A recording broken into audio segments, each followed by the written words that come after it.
Good afternoon and welcome to everyone. We are now going to get to the prayer, and we're going to ask Ms. Jennifer Charles to come to do a generic universal prayer. Thank you. We'd also like Bongo Grease to come to do a prayer on behalf of Rastafari.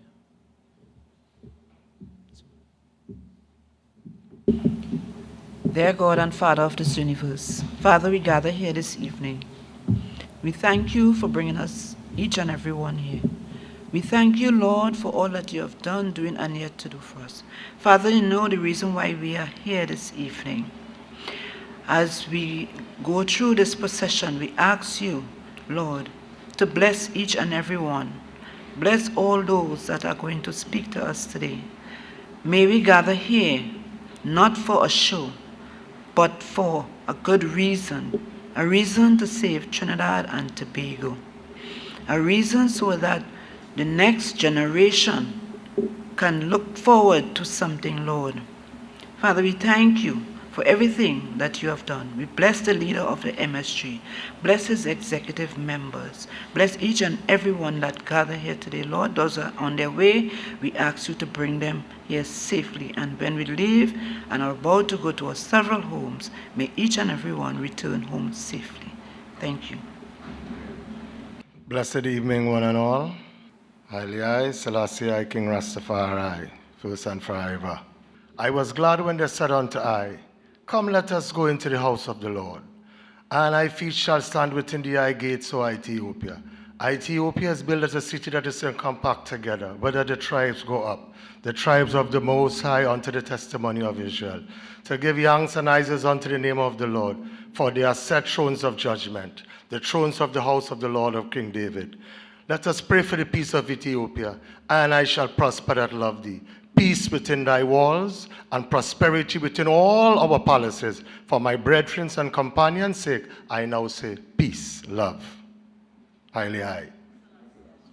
Good afternoon to the political leader of the MSJ, Comrade David Abdullah, Brother David, and to other executive members of the MSJ sitting at the head table, right?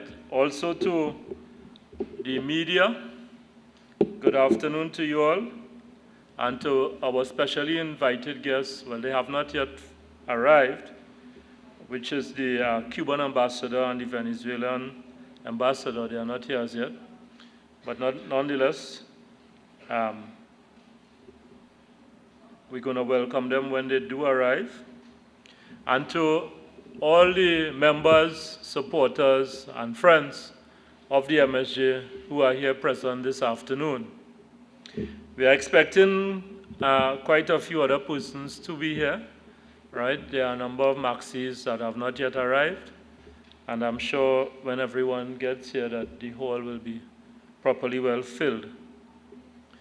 My role this afternoon, I am Gregory Fernandez, the chairman of the party, and I'm chairing the assembly this afternoon. So what I'm going to do is to first do a backdrop as to the assembly and why it is so critical at this time before we go on to other items of the agenda. So the MSJ's National Assembly is being held today against a backdrop of an onslaught against the working class and people of Trinidad and Tobago, led by the PNM government of Dr. Keith Rowley. Since the PNM has come to power, we have had tens of thousands of workers, their family, their communities affected, starting with the Metal closing down. Now we have Petrotrain, the massive retrenchment going on at TSTT, and there are many more large-scale retrenchment activities to be concluded by this government, including WASA, Tiantec, and the public service. We also have had a significant reduction in the CPEP and the URP, wide-scale retrenchment in the private sector, and closure of many small businesses.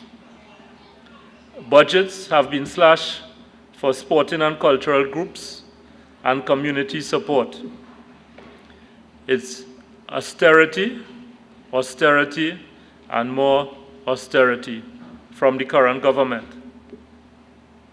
Nothing significant has been put in place to address the growing unemployment and the economic malaise that the country finds itself in.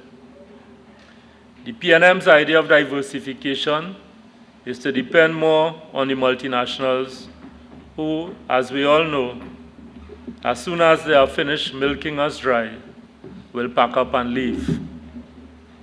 The PNM set up the Economic Advisory Board as a papi show to say that they are interested in new ideas from the people of Trinidad and Tobago, but has not implemented anything of significance so that key board members, including our comrade David, were compelled to resign as this was just a waste of their time. They have also transferred the burden of adjustment onto the backs of the working and middle classes with fuel price increases, no riot yet, as they are currently having in France, and adjustments to VAT and other taxes. The multinationals have gotten away with a big rip-off of royalties they should have been paying to Trinidad and Tobago. And the PNM, in the same way that they are unwilling to go after the profiteers of the PP government, so too are they unwilling to go after the multinationals to recover what is rightfully ours. All the institutions of the state continue to deteriorate further under the current regime. The judiciary is in a crisis. One second. Yes, the judiciary is in a crisis. The public health system is not meeting the needs of our citizens, and for many, going into the public health system is a serious risk.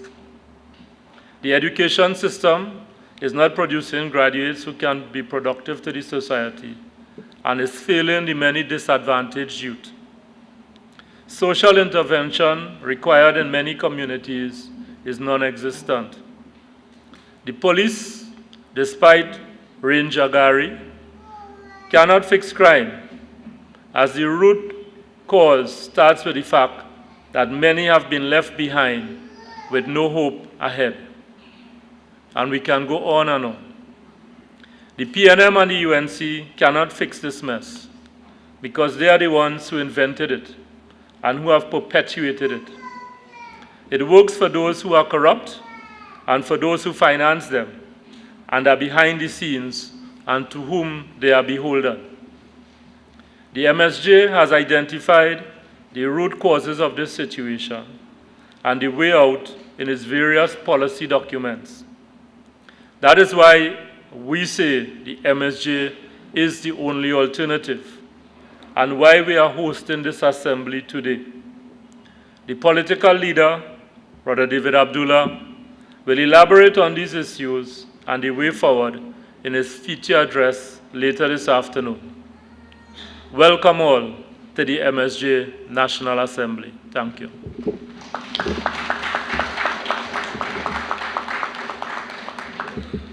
At this time, I would like to call on the General Secretary, Mr. Ozzy Warwick, to give an overview of the general situation with the MSJ. So we're going to ask Mr. Ozzy Warwick to come to the mic. Chairman of this afternoon's National Assembly, my good friend, executive colleague, Brother Gregory Fernandez, our political leader, Brother David Abdullah, fellow executive colleagues, sisters and brothers, comrades all, good afternoon. Sisters and brothers, good afternoon. That's what I want to hear in this hall here this afternoon, because it is a good afternoon. It is a good afternoon because we here at the Movement for Social Justice, as we host this National Assembly, really is an assembly to send a message that this party, after a number of years, continues to be strong, continues to build, continues to represent the interests of ordinary working people, and that is something we should all be proud of this afternoon. And I therefore want us to give ourselves a round of applause for this journey. It is a pleasure and an honor for me to share with you this afternoon just really an overview of the party's work over the last year. But as I do that, I want to give a little context of the vision and mission of the Movement for Social Justice, so that as I present to you a brief overview, and I will stick within my time, on your program you see I'm given 15 minutes, and unlike other politicians from traditional parties, I like to stick to the rules. The vision of this party says, together we broaden our political movement and so empowered shape a better life for all of us now and in the future. That is the vision of the Movement for Social Justice. And our mission, therefore, to achieve this vision is, with integrity and credibility, we listen and work with you, so together we will transform Trinidad and Tobago.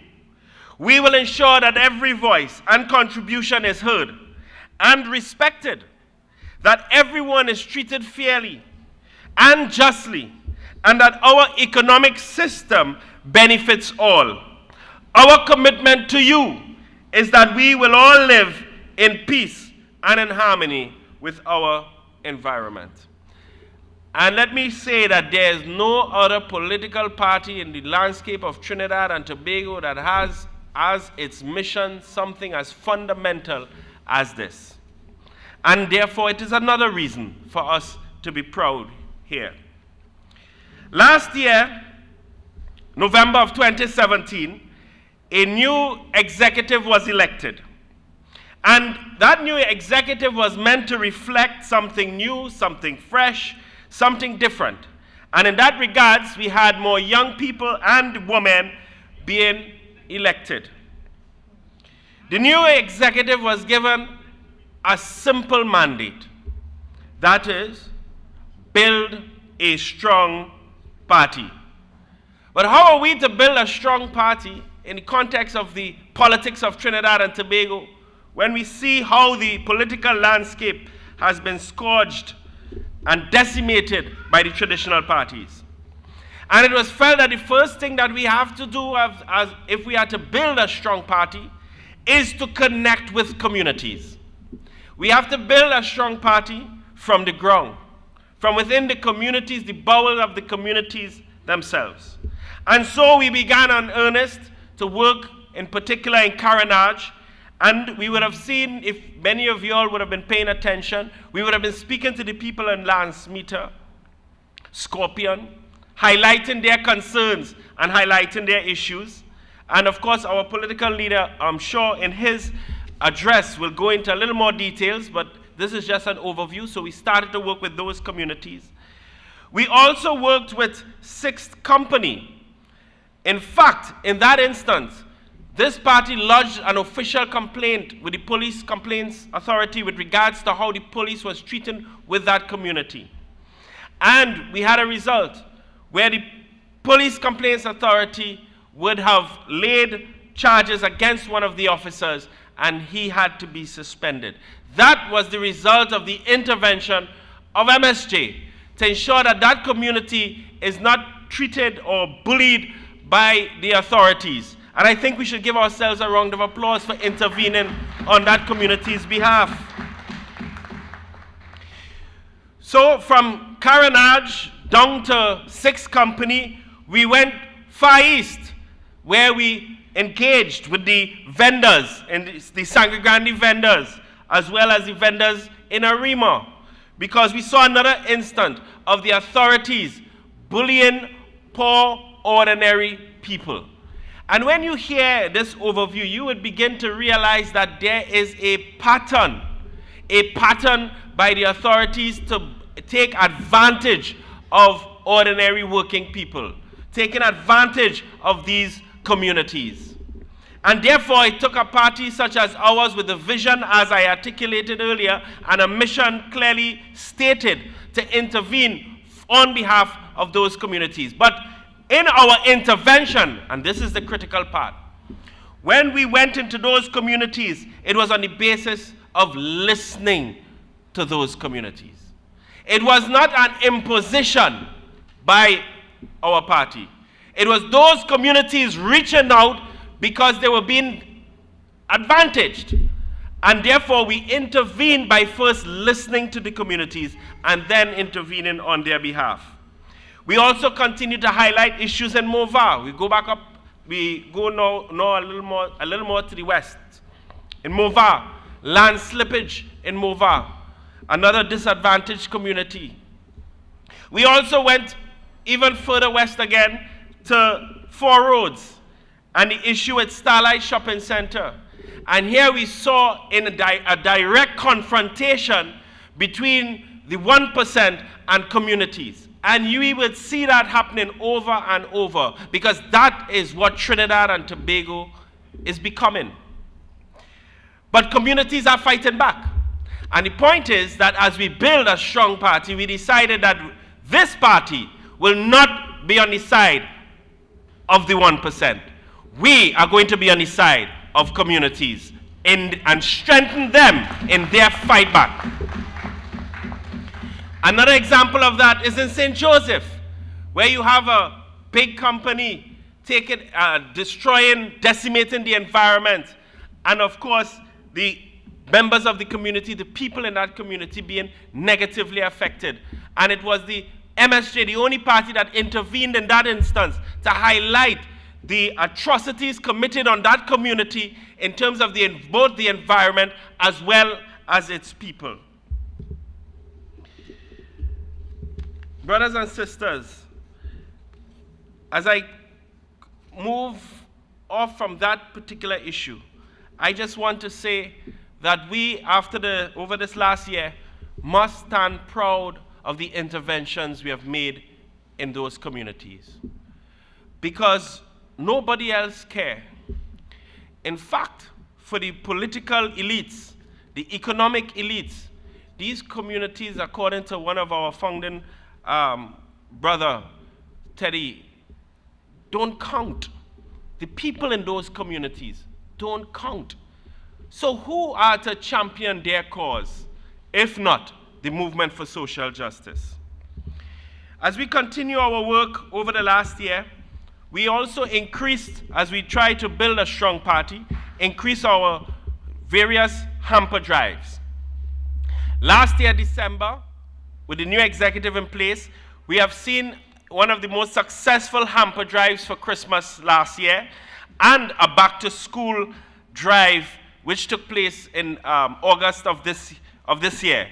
And I think we need to really congratulate ourselves because, and I want to come to our food relief campaign before I leave social work. Unlike others, the fact of the matter is that MSJ actually did make a huge intervention with regards to the flood relief efforts. But you know what? And this is why we're different. We did not make it a fanfare. We did not invite the media to come with us as we give out hampers to families in distress. These families were in distress. And it was not for us to be opportunistic and to use the opportunity to make a PR campaign out of that. So what we did is we quietly provided relief to those families. And I really want us to give ourselves a round of applause for that principled position of quietly providing relief. We are also a party of Thanksgiving. So we continued with our annual Thanksgiving. We had it in May of 2018, and we'll continue to give thanks. We'll continue to give thanks for to those of us who are more religious-minded. We'll give thanks to the Almighty for protecting us, for providing guidance to us over the years, and in a hostile political environment like the one that we are in, I think it is still incredible that we can stand here on the 25th of November 2018 to report back to you of the various successes that we have had. We also engaged, let me say, that this party wasted no time in providing solidarity with workers over this last period. And I think we should feel proud that we stood on the side of the working class, on the side of workers. Workers at ArcelorMittal, workers at Petrotrin, and workers are now at TSTT. In fact, our political leader was one of the first persons to be out there publicly fighting and defending those workers. And I think we need to give ourselves a round of applause and to feel proud that we stood by those workers all through. And may I say here at this National Assembly, we will continue as a party to stand by those workers and stand by all workers who are facing the retrenchment and facing the gun by this right-wing conservative PNM government. Yes, I said it. Right-wing conservative PNM government. We've also in this period intensified our social media upgrade. This, for example, this assembly is now live on Facebook. I beg you, don't go to your phones right now. Please wait till after, and then you can check your phones. But we are live as we speak on the Movement for Social Justice Facebook page. We also want to state very clearly that we were very clear in our position with regards to the legalization of marijuana. And we should feel proud of that. There was no hesitation, no way in him and him. But here's the difference. Unlike others who are probably seeing an opportunity for the 1% to gain a whole set of land in order to plant, we are supporting the Rastafarian movement to make sure that they benefit. I have just 2 more minutes. I told you all I'm going to be very strict with my own timing. And let me just want to make 2 last points. Party financing. Our position is to go with crowdfunding versus party financiers. Because with crowdfunding, in that way, our party financiers, let me announce here this afternoon, the Movement for Social Justice party financiers are you and me. We are the party financiers by our contributions that we are going to make. You see, through crowdfunding, it will disrupt the old way in which politics was financed, which tended to be big donors with a certain agenda, and that didn't necessarily reflect the will of the people. In the old days, what they would do is launch a huge campaign through a media event to raise money, but also using money of these financiers, so that when you go into government, you are now beholden unto them. This party, the Movement for Social Justice, will never be beholden to any single party financier. We will only be beholden to the people of Trinidad and Tobago. We'll continue to represent the people of Trinidad and Tobago. And through our way in which the party is to be financed, we believe that we can raise the money we need to fight the next general elections. And so you can go onto our website. You can, for those of you all who have your credit card, you could not buy a shoe or pants or a shirt or iPhone this month. You can make a contribution to the Movement for Social Justice. You can go onto our website, I only have one person clap for that one, boy. You can www.msjtnt.org, and you can make a contribution. We are also collecting donations this afternoon. We have our party treasurer, the exchequer herself to the back, Franca James, so you can please proceed there. I want to conclude because it's now 15 minutes, 20 seconds and counting. In closing, I would like to quote from our activist handbook, because I want to pay tribute to one of our founding brother, Teddy Belgrave, when he wrote a book, a paper for us called Building the MSJ Party.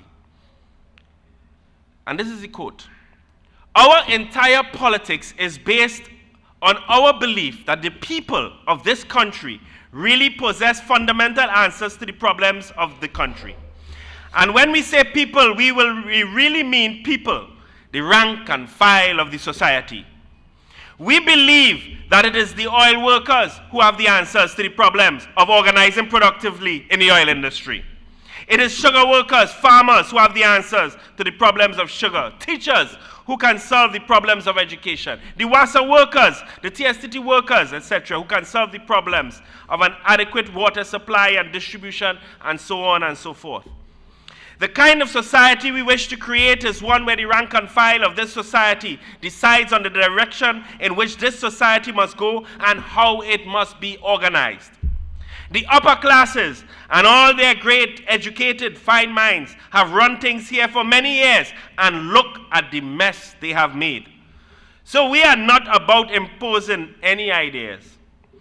So when we go out in the field to do our work, we are not only going out there to teach, but we are going out there simultaneously to learn. We are not going to speak, we are going to listen. Our ideas must be their ideas. That is the only way that our new Trinidad and Tobago will be their new Trinidad and Tobago. We have to find a unity with the collective wisdom of our people. That is the only real guarantee of our political success. So in that light, I would like to say, sisters and brothers, comrades all, let us all work together as we ensure that MSJ is the only real option for government. Thank you very much.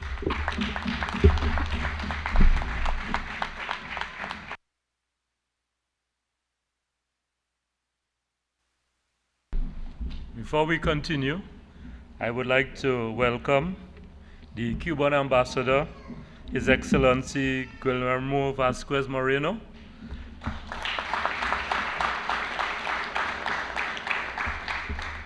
And the Venezuelan ambassador, Her Excellency Coromoto Goday.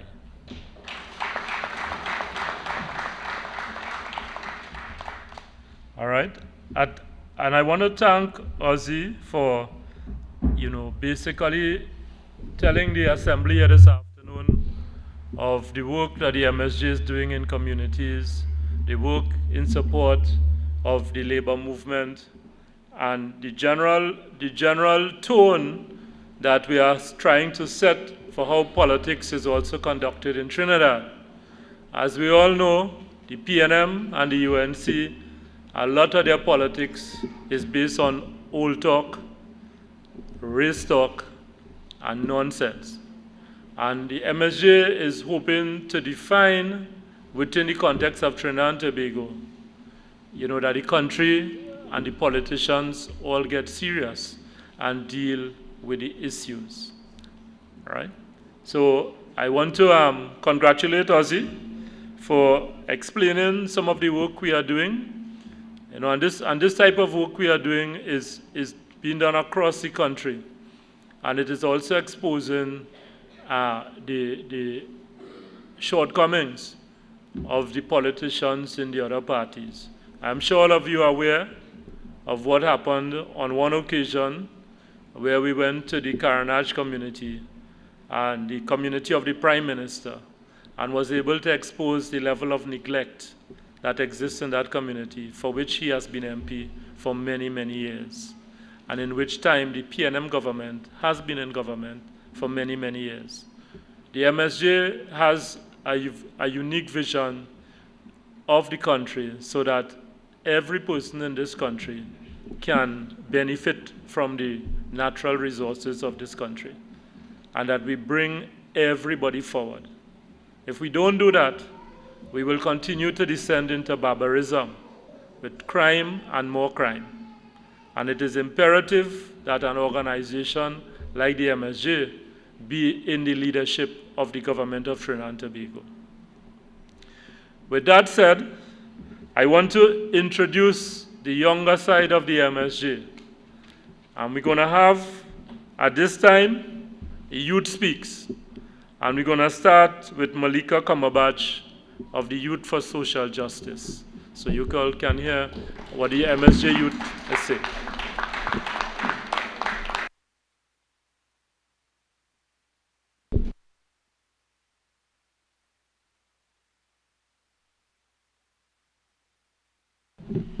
So, I'm here to address being a young woman growing up in Trinidad and Tobago. So, as you can see, yes, I don't have on an MSJ shirt, my hair is wild, and I have on sandals, right? But this is me. And this is what we fail to teach our young women growing up in our communities today. We don't teach them to be themselves. What young women grow up learning is to reach these impossible standards of beauty. These standards that we get on social media. So we see girls wanting to be lighter. We see girls wanting to have their hair straighter. The straighter the nose, the prettier you seem. You see, we have this very Eurocentric ideology of beauty that we subliminally teach girls throughout social media, throughout what we tell them. Like, growing up, I always had to plait back my hair because it wasn't neat. I always had to draw my hair back in the tightest buns. I did it just last week, Friday, to go to work because my hair is not neat. My hair is not professional, according to Wendy Fitzwilliams. That, we have to, we have to be a certain way. That, back to Wendy Fitzwilliams, a lady who did not even have the courage to go up with her natural hair. And here she is destroying a lot of our young women here today, including that young woman she made relax her hair. And the young woman's hair was perfectly fine before.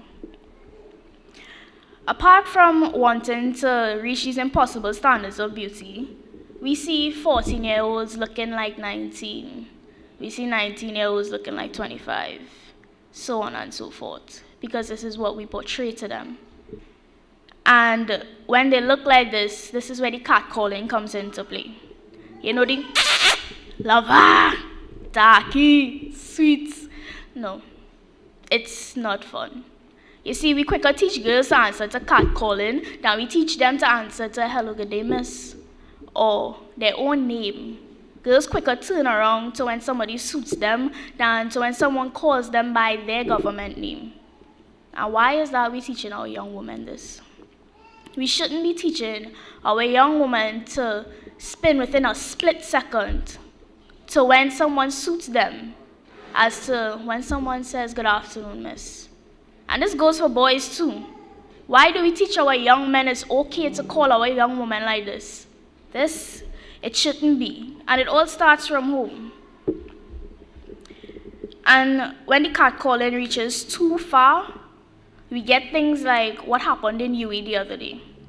And then we get women who are shell of human beings and too afraid to speak up against what has happened to them, because you see, when we speak up, we get spoken over.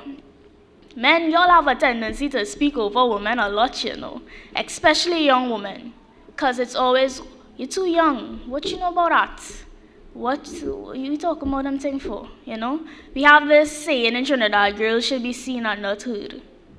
But let me tell you this, you have to make a little noise to bring about change, so I think it's best we stop silencing our young women. And then, you see, we always have these, how to put it in proper terms, the most derogative thoughts, and then we have the best and most descriptive of adjectives to describe our young women. We always tell our young women that they are a garden tool before they are a young woman. That if a young woman is seen walking with a boy, she's immediately seen as a whore, a prostitute. We tell our young women things like, you keep going around, man, and you'll see one day you get pregnant. Instead of educating them that, you can have friends, but know to keep your distance.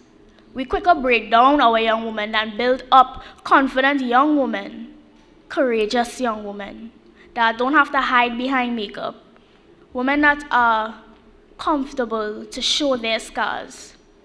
Back to the impossible standards of beauty. We teach our young women to mask everything, down to their last tear, their pain, who they are behind makeup, weave, braids, all the synthetic beauty that we see on social media. And we never teach them to love their scars. because every scar has a story to tell. There's no beauty in being perfect. And I think this is what we need to teach our young women here today. Thanks.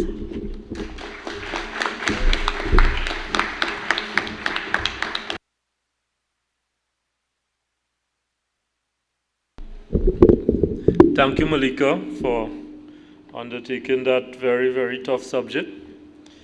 And we also want to, at this time, also present Mr. Angelo Hart, who is the chair of the MSJ, of the YSJ, sorry.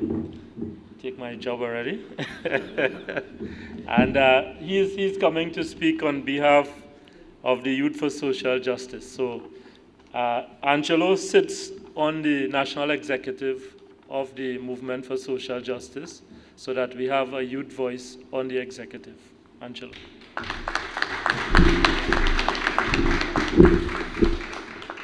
Comrades, activists, sisters and brothers in the struggle, welcome. It is my sincere pleasure to be addressing this assembly on behalf of the MSJ Youth Arm. And I hope that by the end of this presentation, you would be able to empathize with the problems that the youths are facing. The young people of Trinidad and Tobago are fighting an uphill battle.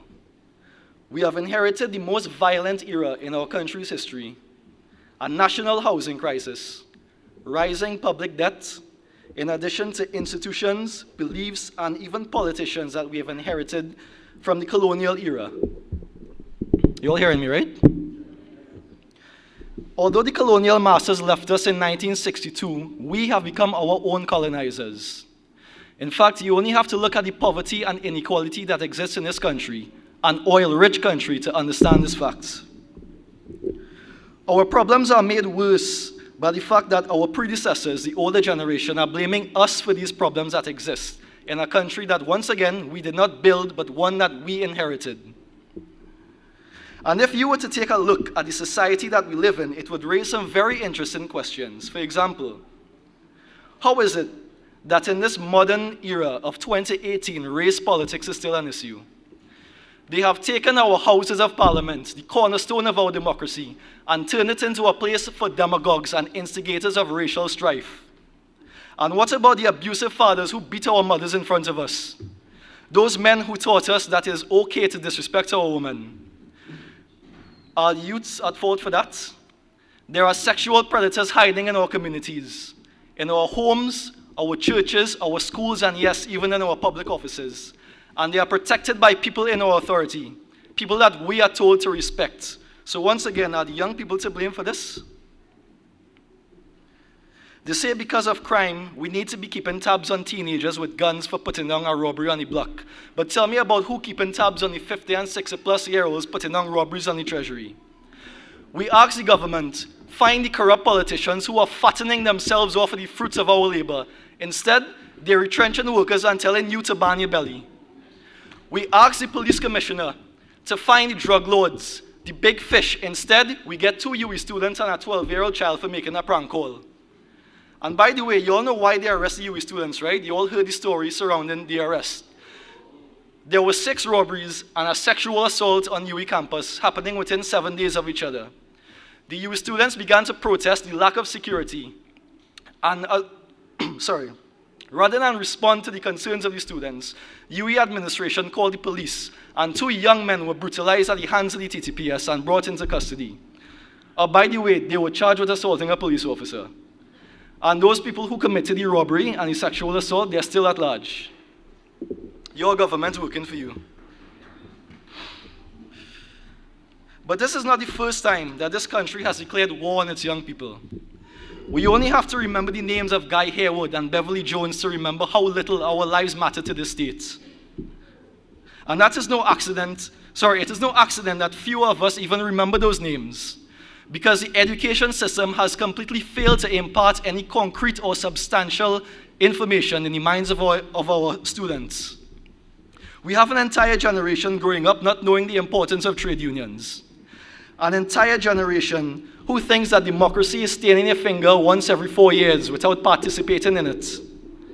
A generation who don't know their councillors and councillors who don't know their constituents. My comrades, we cannot continue like this. There has to be a fundamental change from the top write down.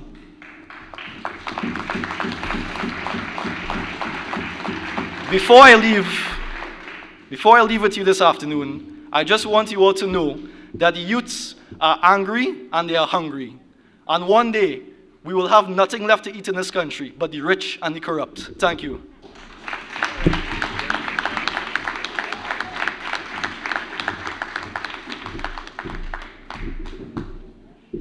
Thank you, Angelo, for that powerful statement you made, and to give everyone here an appreciation of the challenges that the young generation is facing out there.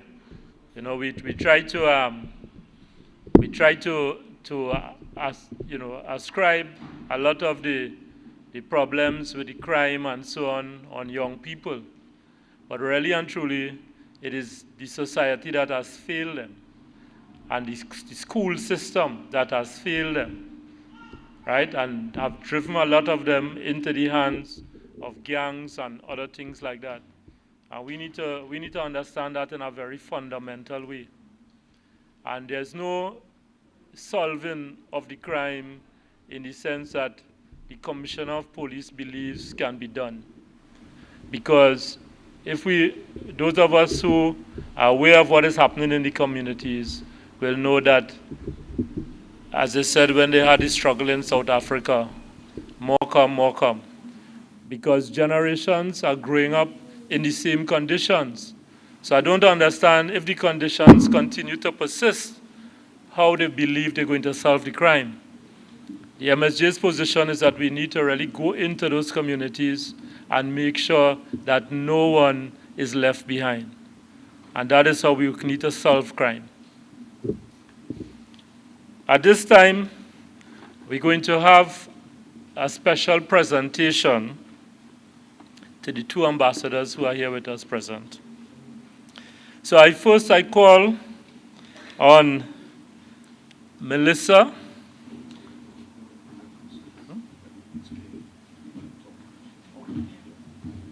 Okay, before I do that, I think the best person to come to the fore and to explain the nature of these presentations would be the political leader himself, Comrade David Abdullah.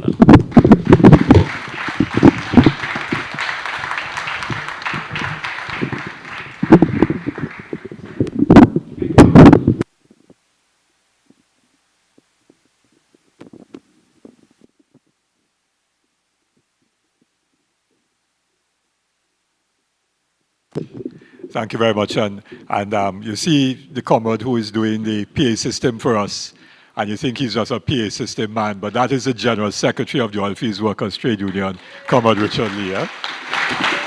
And I was very happy.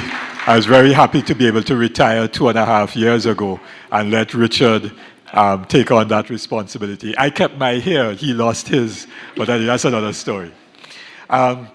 So, sisters and brothers, I'm going to do my more formal recognitions when I give my address in a few minutes, so forgive me for that. The movement for social justice, from the time of our inception in 2010, joined the group called the Sao Paulo Forum, Foro de Sao Paulo, which is the grouping of progressive political parties in Latin America and the Caribbean, which group was formed by Lula many years before he became president of Brazil, and with the support of Comandante Fidel Castro, while he was still very much the leader of the Cuban Revolution.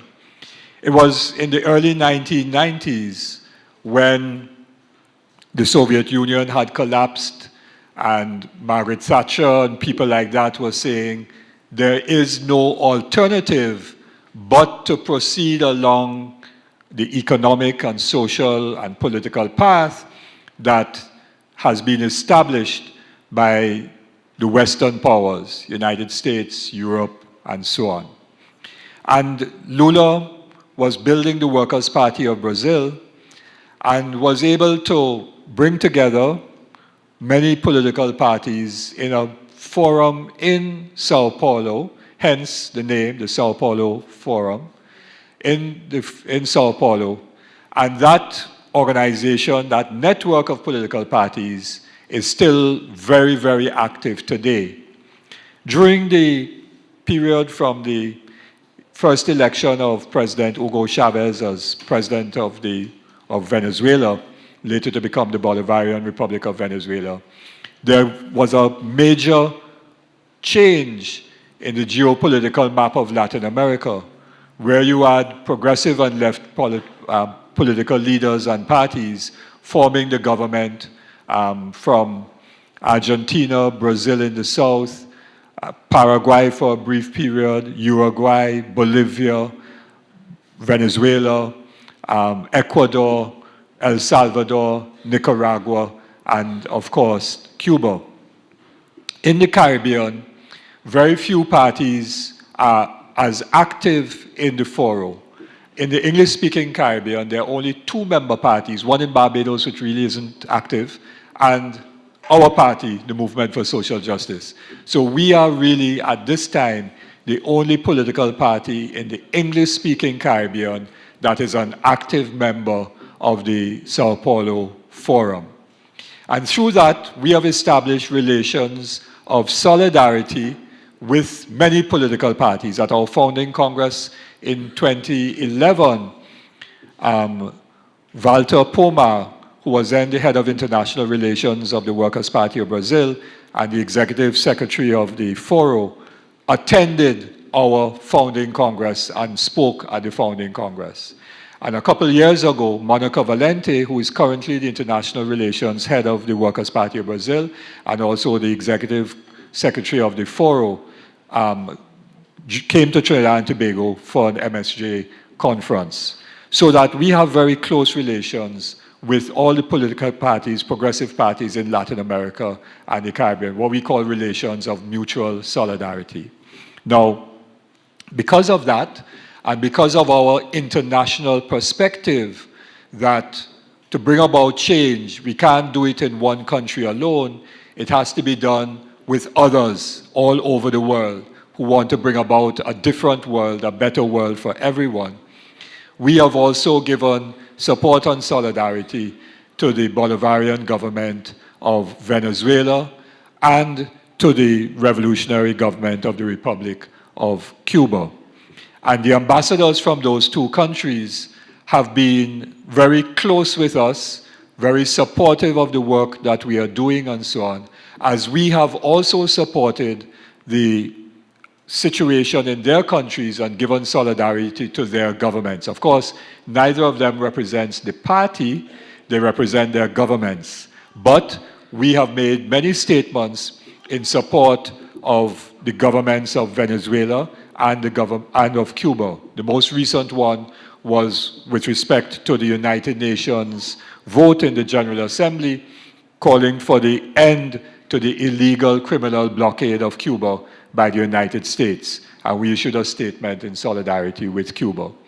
But in addition to those formal relationships that we have, the ambassadors of both Cuba and Venezuela to Trinidad and Tobago have been good friends. So they have come to our activities, we talk many times and so on, and they have been not just ambassadors, but they have been friends of the MSJ and friends of the people of Trinidad and Tobago, and have worked tirelessly to build better relations between the governments that they represent and the government of Trinidad and Tobago, and between the peoples of their country and the people of Trinidad and Tobago.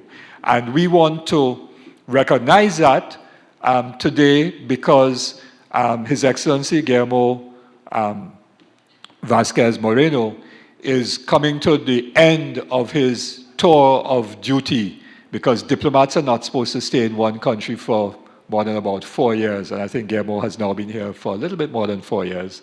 And so he is due to return to Cuba and then perhaps to another diplomatic responsibility shortly. And so we wanted to take the opportunity of recognizing him and thanking him for his service and his friendship. And we also want to do the same for Her Excellency Coromoto Godoy Calderon, because we are not sure if she would be here with us when we have our Congress, which is our next major activity next year.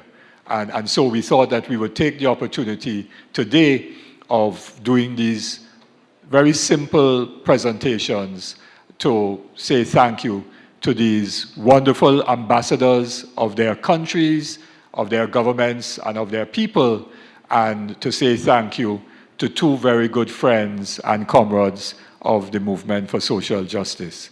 And so I would like to ask our Social Services Officer, Sister Melissa Aguilera Gregg, who actually was part of the MSJ delegation that visited Cuba last year, May, at the request and invitation of the Cuban Communist Party. There were a number of us who were on that delegation. Comrade Ozzy was part of it, Travis Narine, Oliver Elcock, and a number of us went as part of that delegation last year, May. So Melissa's had the opportunity of visiting Cuba firsthand. So I'd like to invite His Excellency Guillermo Vasquez Moreno, the Ambassador of the Republic of Cuba to the Republic of Trinidad and Tobago, to come on stage and just to receive a token of our appreciation and thanks from Sister Melissa Aguilera. There's some steps to our right.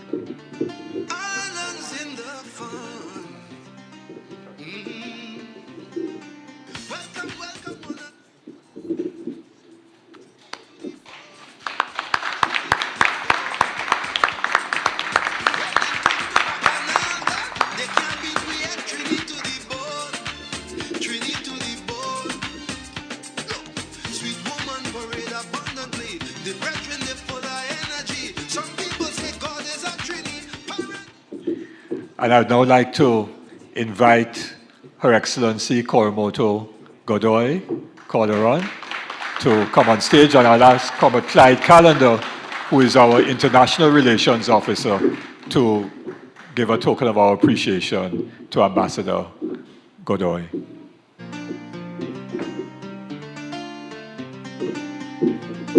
Islands in the sun.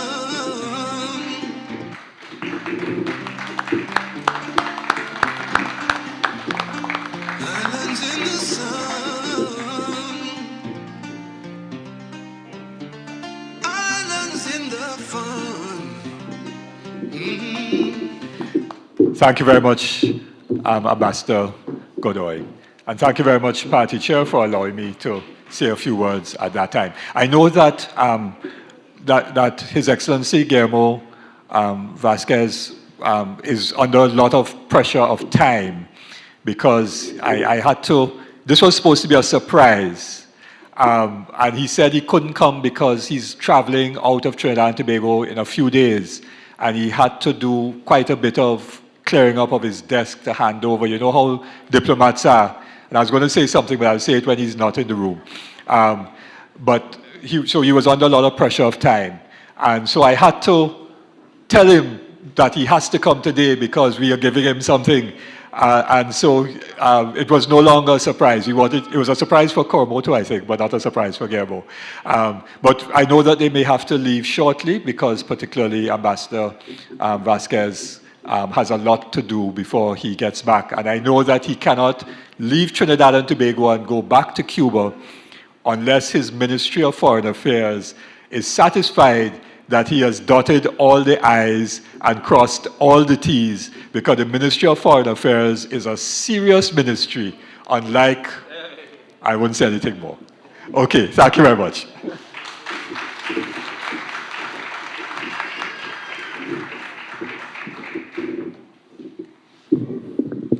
Well done, David. I believe everybody has gotten a clear perspective of the close relations between the MSJ and the movements in Latin America and the diplomats in Trinidad and Tobago who serve some of those countries.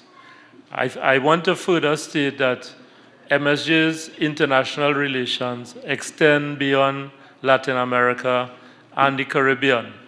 Right? So we are in touch with many parties in the Caribbean as well, which hold similar views as to the MSJ. And we are also in touch with many parties in Africa, in Asia, and other places that I said the Caribbean. Yes, I said the Caribbean. Yes, so in Africa and so on, who have similar visions of a worldview as the MSJ. All right, so you would see from time to time when we're having our conferences, you would see persons coming here from Haiti, from South Africa, from Ghana, and other places where we have fraternal relations, right? So MSJ has an internationalist view of the world, and we maintain fraternal relations with parties across many countries. And as we get stronger and we build this party, the respect for MSJ on a global scene gets better and better. All right, at this time, I have to call again on the political leader of the MSJ to deliver the feature address this afternoon, right? And I don't think David needs much of an introduction to those who are here, but nonetheless, we want to welcome David, who has been fighting tirelessly on behalf of the MSJ, on behalf of workers, on behalf of communities, to come to the podium and deliver the feature address of the party at this afternoon's assembly. Thank you.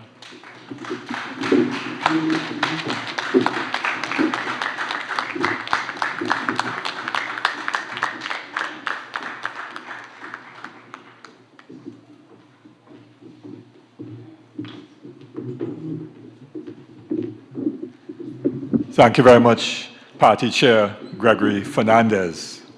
And well, I already recognize the ambassadors. And so, Brother Chair, Deputy Political Leader, Sister Radical Goldbands, General Secretary, Brother Ozzy Warwick, and I want to, so that you know who the members of your party executive are, so I will just go from the left of the stage, Sister Elena Bachan, who is our Public Relations Officer, Brother Clyde Callender, our International Relations Officer. Well, I already introduced Sister Radical Goldbands. You know, you just heard Angelo, really dynamic and powerful, addressed by our YSJ chair. And Melissa Aguilera, I introduced a while ago, Gregory. And then we have some other executive members who are doing some work in the hall. I recognize Sister Franca James, our party treasurer at the back, and our party organizer, Brother Theo Henry. Not sure if I've missed out any of the other members of the executive who are here. I also want to specially recognize a very important person and someone who has become a dear friend of mine, and that is Professor Carrie Levitt. And Carrie, just if you could just stand so people could see who you are. And I will say why Professor Carrie Levitt is so important. A little bit more than 50 years ago, two people worked on what may be defined as one of the most important and groundbreaking pieces of economic research in the history of Caribbean political economy. Those two persons were Lloyd Best and Carrie Levitt. And they developed what has come to be known as the plantation theory of economics, not just of Trinidad and Tobago, but of the Caribbean. And Professor Levitt has been someone since from then to now who has been very, very close to progressive people and movements in the Caribbean and has done a tremendous amount of work in terms of our understanding of our political economy and society. She's recognized as one of the foremost progressive political economists in the world. And so we are very honored to have Carrie with us this afternoon. She has written extensively and analyzed globalization so that we could understand what is the true nature of globalization and why this neoliberal globalization, what she calls the financialization of the economy, why that is so bad for workers and ordinary people, and how it enriches the 1% in the world. And so Carrie moves about. She was in Mexico not too long ago. Last year she was in Cuba. She was in Austria and other parts of Europe. And she comes to Trinidad very regularly. This is her second visit to Trinidad and Tobago for the year. And you would not believe that with all of that movement and lecturing and work, that Carrie is, if I could say, in her 90s. So, tremendous person, Carrie, wonderful. And one of the things I'm going to speak about a little later on in terms of our alternative ideas, in terms of the social solidarity economy, the social economy, that idea was seeded in me by none other than Professor Carrie Levitt. So I have a lot to thank Carrie, and we do, for our own development of our economic theories. So, having said a little bit about that, because this was a surprise that she's here, and I'm glad that Mr. Barkan was able to bring her down. Thank you very much indeed. Members of the Activist Council, MSJ members, friends and supporters, members of the media, our live audience who are viewing us online on the live stream, a very good afternoon to one and to all. And I want to thank everyone for coming out here this afternoon. It's a Sunday afternoon. It's a month before Christmas. There are a lot of stresses and strains in people's lives. Petrotrain workers don't know what is going to be happening with them come the 30th or the 1st of December. Other people are faced with all kinds of threats and challenges in their lives. But yet, in spite of all of that, you have come out here this afternoon to this MSJ National Assembly, and I want to thank you very much for making that commitment today. And we have people from different parts. We have brothers and sisters from Carenage. Carenage in the house? Yeah. Let me hear you. Don't put up. Let's. Right, Carenage in the house. And I was with Kizzy. I was up Smith Hill in Carenage on Friday night up until about 10:30 in the night. Yes? Interacting with sisters and brothers. I go up Smith Hill to talk with the sisters and brothers in Carenage. You know whose constituency that is? Keith Christopher Rowley. They can't tell you when last they saw Keith Christopher Rowley, but MSJ is with them in their struggle in Carenage all the time. And then I think I saw Annette and Bede slipping from 4 Roads. And we went and took a little birthday line with Annette. Annette, happy birthday. I wouldn't say how old you are, you don't look it at all. But we were liming in 4 Roads on Friday night after we left Carenage and so on. So we have 4 Roads in La Puerta, in Diego Martin here as well. And we have other people from the west. I see Brother Ted Carrasquero from all over Diego Martin and Pity Valley and so on. And there are other sisters and brothers who were supposed to come down from up St. Barb's and Lavantil, but they had a little challenge with the transportation at the last minute, so they're not here with us. But we have sisters and brothers from Valencia and Sandy Grande, not so? Valencia and Sandy Grande in the house? Let me hear you. All right, and Arima's in the house? Right, Arima is in the house, and so on. And of course, there are many parts in between. What about Maracas St. Joseph, Okono? I see, right, some brothers and sisters from Maracas up in Okono, where we have done work. And of course, we have people in the deep south. Point Fortin in the house? And Labre? And Santa Flora, Faizabad? All these people, what are you afraid to open Selvan Grant? Faizabad in the house? All right, okay. All right, so we have people from various parts of the country. And I know we have Tobagonians here too, though some of them may be living in Trinidad, like Neville Warner and so on, who is from the area of Mason Hall, right? So it's not just PNM who have somebody from Mason Hall. MSJ have a more important person from Mason Hall in Neville Warner, yeah? Sisters and brothers, Brother Chairman, today is a very important day, not just for the MSJ, but for Trinidad and Tobago. We are making a statement here today in San Fernando, the country's second city. And it reminds me of the fact that the last occasion that we had a party that was truly rooted in the working people was in 1976. And yes, I'm a little older than Malika and Angelo.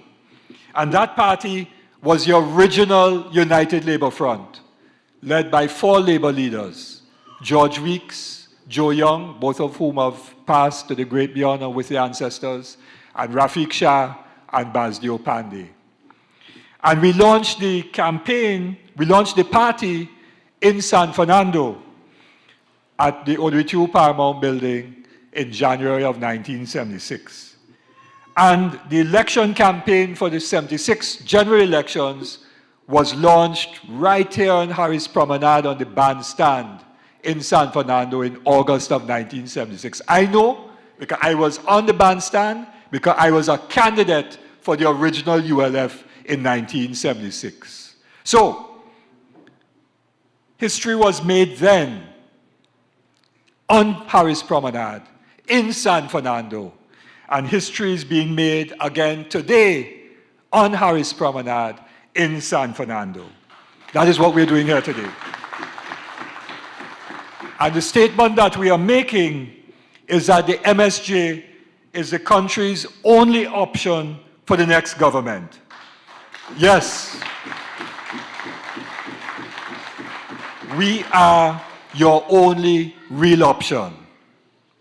Why do we say that MSJ is your only option, people of Trinidad and Tobago, for the next government? And I want to go back. I'm not going back to 76, because that will take us till tomorrow. So I'm just going to go back to 2010. In 2010, the country was fed up with Patrick Manning and his excessive spending on mega projects, Napa, Sapa, tall buildings on the waterfront, the PM's residence and diplomatic center, the smelter, while the needs, the real needs of people for water, better schools, proper health care, community facilities, jobs, decent jobs for young people, those real needs were being neglected while Patrick was going after all those mega projects. So we voted out the PNM because Patrick was bad. Then we got Kamala and the People's Partnership.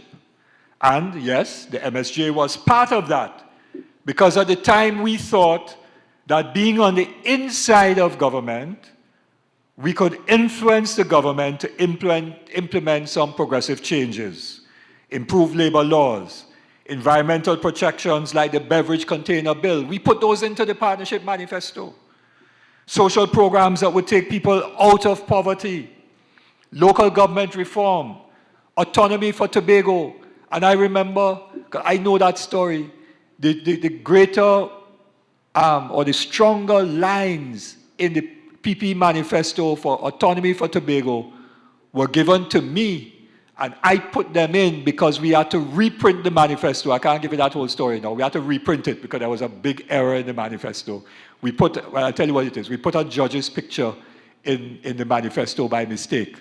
And we had to pull back that manifesto because you can't put the judiciary in a party political manifesto. So we had to gather back. It was the launch of the media launch. They had to take it back from the media, take it down from the website, write apology to Chief Justice, all kind of thing. I was involved in all of that. And then we had to reprint. And since it had to be reprinted, the page that was printed with respect to, that had the wrong photograph, the bad photograph, the other page on that was about Tobago. And Asher Jack called me and said, David, I want to strengthen the manifesto. And I said, well, give me the data, give me the new lines. And I I said to Kamala, we putting in something new? She said, David, if you say it's okay, we're going with that. And that is how stronger autonomy for Tobago was put into the Partnership Manifesto of 2010. But none of those things happened.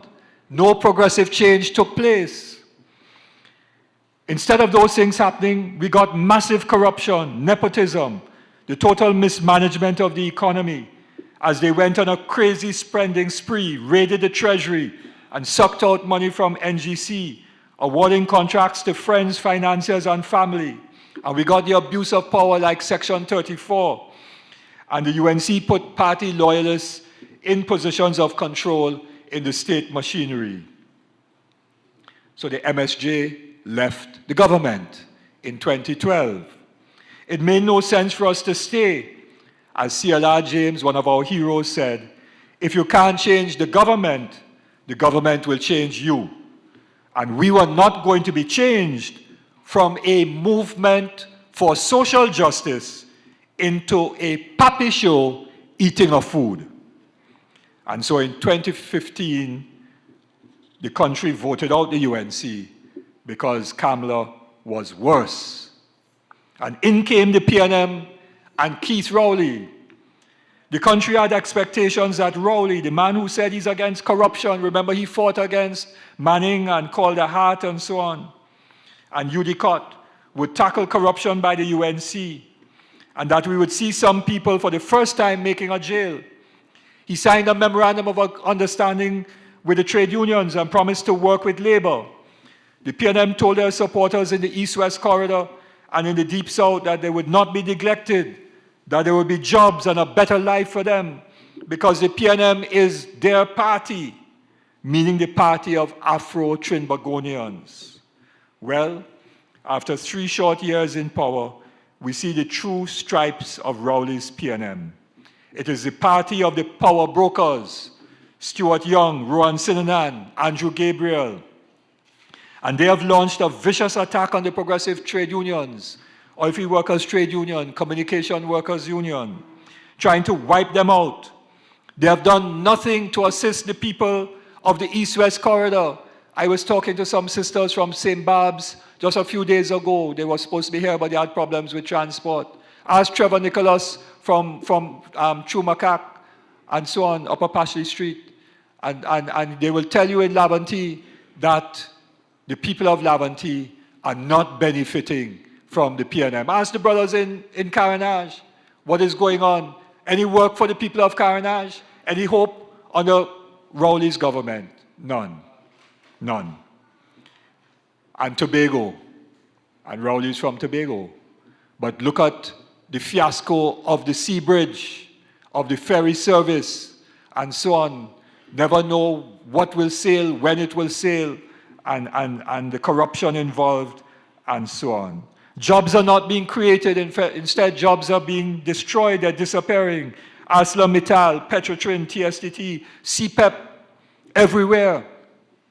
And the abuse of state power, as seen in the Petrotrin situation, has never been seen before in this country. Imagine Cabinet decided to close down the refinery and retrench more than 5,000 workers. And this is on the evidence given by none other than Wilfred Espinay in the industrial court. Right? So it's evidence before the industrial court. Cabinet decided to close down Petrotrin on the basis of being given 3 PowerPoint slides. No cabinet note, no background papers, and Espinay had no report from McKinsey that said the refinery should be closed. Solomon didn't recommend it either, neither did the Lashley Committee. They didn't work out the cost of closing, the $1 billion plus liability to the pension plan, the cost of paying workers severance pay, and all the other costs of transition, like hiring a man who never worked a day and paying him $1.7 million. And then they want to accuse Petrotrin workers of all kind of thing. All of that money has to be borrowed. And this could have, all that money they're borrowing now, could have paid off the $850 million bullet payment. And Petrotrin would have been free of that debt and would have been able to show the profit and so on. They lied about Petrotrin not earning foreign exchange. The attorney, senior counsel for the Attorney General asked me that question. He said, wouldn't you agree, Mr. Abdullah, in the industrial court, I giving evidence that Petrotrin is losing foreign exchange in the country? I said, no, it made 3 billion TT dollars in foreign exchange for the first 11 months of the financial year ending August. And he backed away. He couldn't come back and ask me another question on that because he knew I was talking the truth, and the permanent secretary misled this country. That is what the evidence of the industrial court was, misled the country. They're lying about the new companies going to be profitable when Petrotrin wasn't, because the new companies wouldn't have to pay the debt. Petrotrin's still going to have to pay the debt, but there'll be no money coming into Petrotrin because they're closing Petrotrin down. But, so the new companies free of debt might make a profit, but not the kind of profit that they're talking about.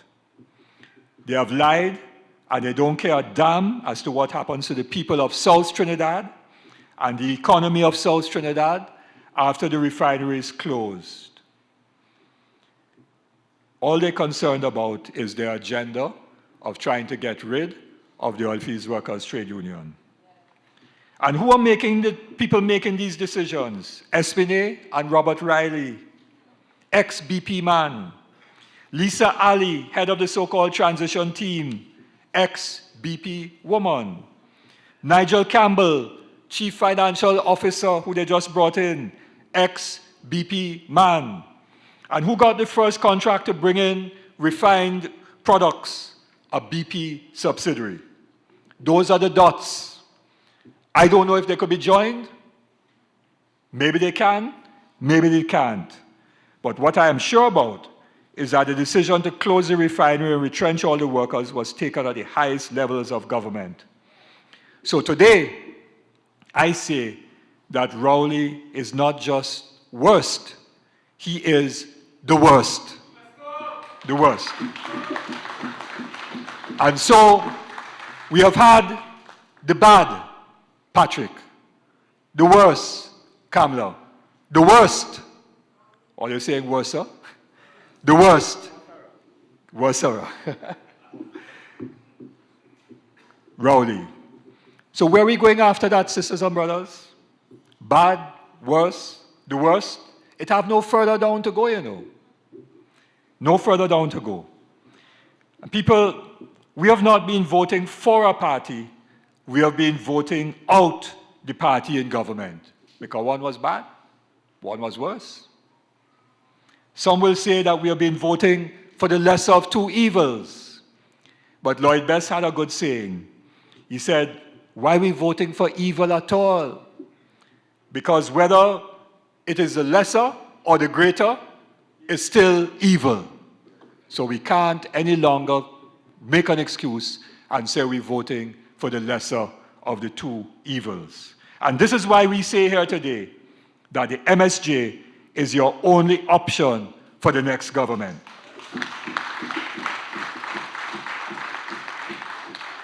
Think about it for a moment.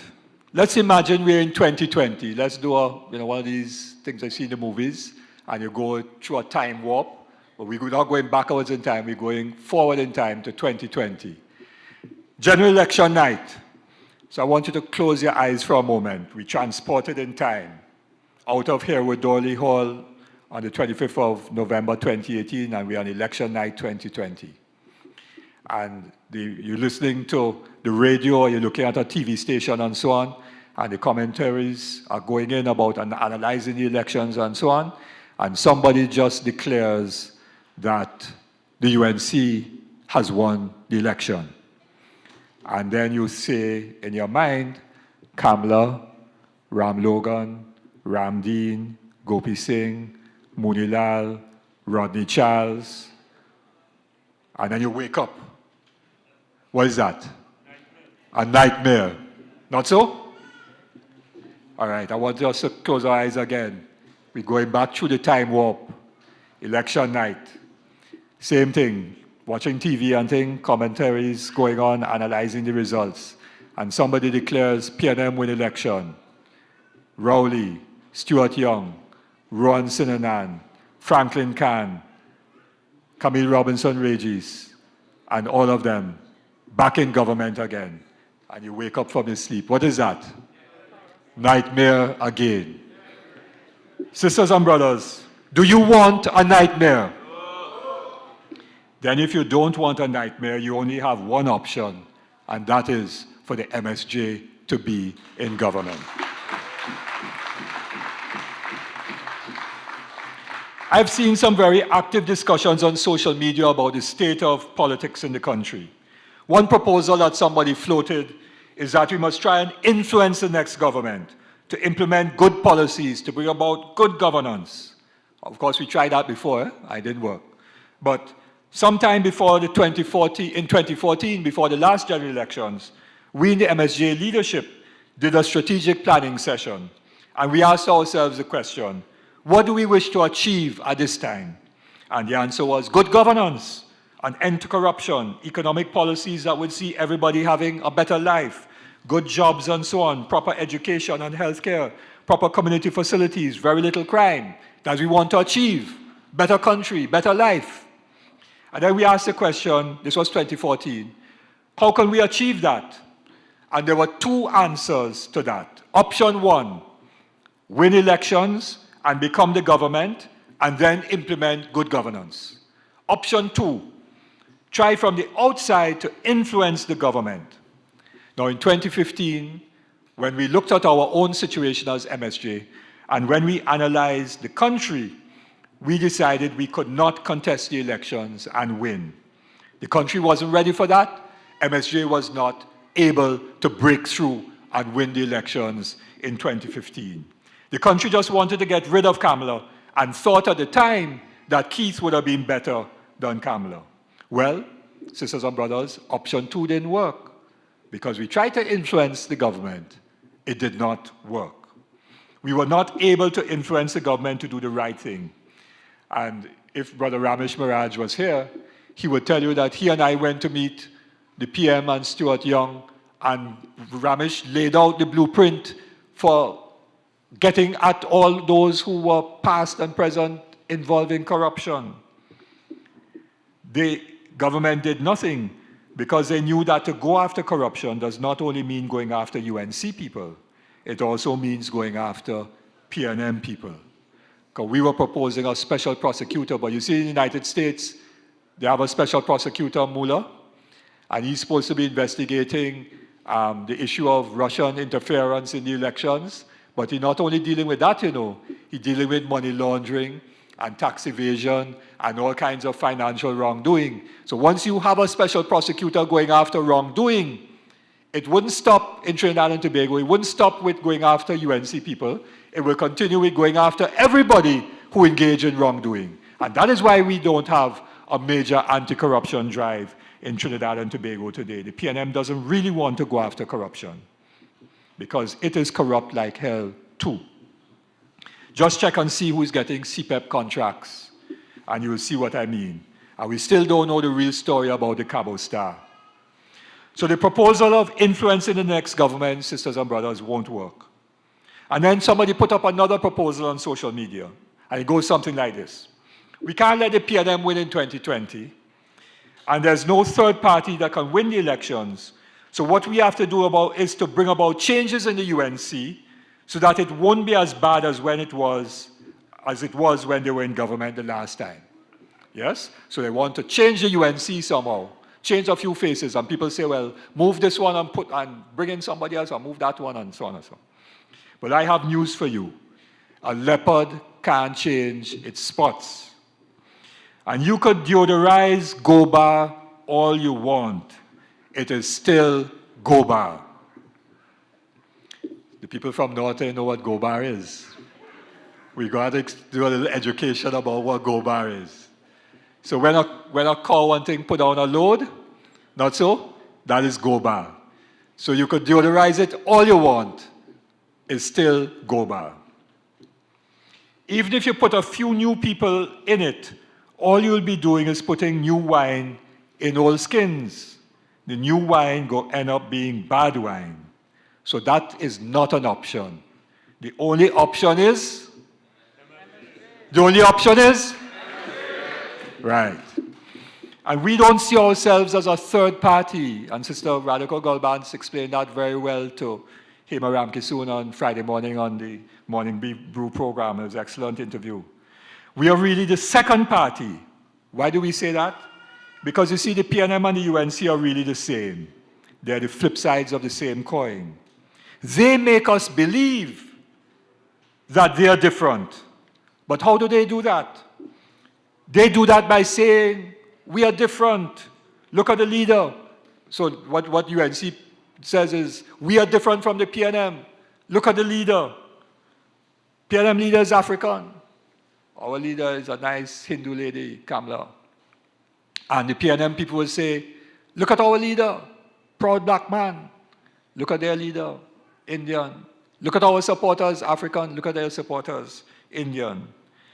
And they say, look at the elected MPs.